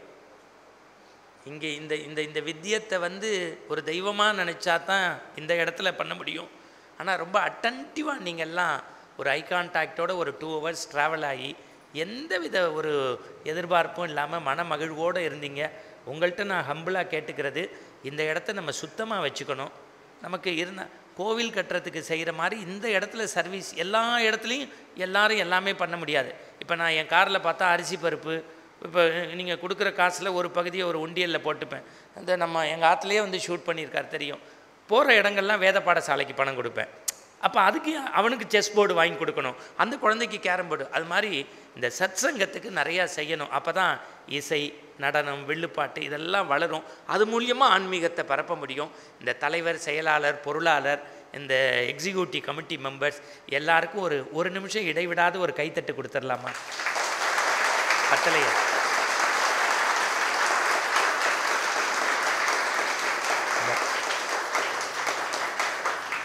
உங்களுடைய எல்லாருடைய நேரமும் எவ்வளோ வேல்யூன்னு எனக்கு தெரியும். உங்கள் நேரத்தெல்லாம் ஒதுக்கி, அதுவும் உண்மையிலுமே சொல்கிறேன், இன்றைக்கி என் ஒய்ஃபோடு நான் வருவேன்னு எதிர்பார்க்கல. உண்மையிலுமே அது நாகராஜ் நான் அண்ணா பண்ண வேலை. நான் சொன்னேன் வா, ஏன்னா ஒரு வாரமாக ஆற்றுலையே இல்லை, ஏதோ 2-3 விஷயம்னா வா வண்டியிலே பேசின்னு போகலாம் அப்படின்னு. அதுலேயும் ஸ்ரீராம ஜெயம் நோட்டு வச்சேன். பெரியவரை சிக்குன்னு பிடிச்சிக்கோங்க. நான் திருப்பி சொல்கிறேன், எனக்கெல்லாம் ஆற்றுல தவசம்னா காசு கொடுக்கறதுக்கு வசதி இருக்காது. அப்பாவுக்கு ஸ்ராத்தம்னா பயப்படுவேன். ஆனால் இப்போ ஃபுல்லாக பணம் கண்ட இடத்துலையும் கிடக்கு. ஏன்னா அது பெரியவர் இறக்கிறார். நம்பணும் ஃபெய்த்தாக நம்பணும், கடவுளை பிடிக்கணும். நான் சத்தியம் சொல்கிறேன், உண்மையை சொல்கிறேன். எல்லாரும் தர்மம் படி நடப்போம், ராமன் காட்டிய வழியில் பண்ணுவோம். உங்களுக்கு 1000 கோடி நமஸ்காரம். ஏன்னா இன்றைக்கி ஏதோ ஒரு இடத்துல டெய்லி ஒரு சோறு போய் பேசின்னு இருக்கேன். ஒரு நல்ல இடத்துல ராமநாமத்தை 2 மணி நேரம் சிந்திக்க வச்சேல் பாருங்க. உங்களுக்கும் என்னுடைய அனந்த கோடி நன்றியை சொல்லிட்டு, மீண்டும் என்றைக்காவது காலமும் நேரமும் கை கொடுத்தா நம்ம சந்திப்போம், சிந்திப்போம். அது மாதிரி இந்த ராதா கல்யாண வைபவத்தையும் எல்லாரும் பங்கு பெற்று இந்த நிகழ்ச்சியிலெல்லாம் கலந்து கொண்டு, சுரேஷ் பாகவதரா, எல்லா பாகவதரும் நமக்கு ஒன்று தான். சுரேஷ் பாகவதர் நமக்கு கண்ணு மாதிரி, அவளுக்கும் நம்ம நன்றியை சொல்லி இந்த வைபவத்துலேயும் எல்லாரும் பங்கு பெற்றுக்கோங்கோ. உங்களால் முடிந்த பொருள் உதவியும் உடல் உதவியும் செய்யுங்கன்னு சொல்லிவிட்டு உங்கள் எல்லாருடைய அன்பையும் பெற்று அடியன் பயணத்தை மேற்கொள்கிறேன். நம்ம அடிக்கடி வாய்ப்பு வரும்போது சந்திப்போம். ஜெய்ராம் சீதாராம், ஜெய் ஜெய்ராம், பரத் மாதா கி. நன்றி, வணக்கம். இந்த தகவல் உங்களுக்கு பிடிச்சிருந்தா லைக் பண்ணுங்க, உங்க ஃப்ரெண்ட்ஸுக்கு ஷேர் பண்ணுங்க, மறக்காம எங்க சேனலுக்கு சப்ஸ்கிரைப் பண்ணுங்க.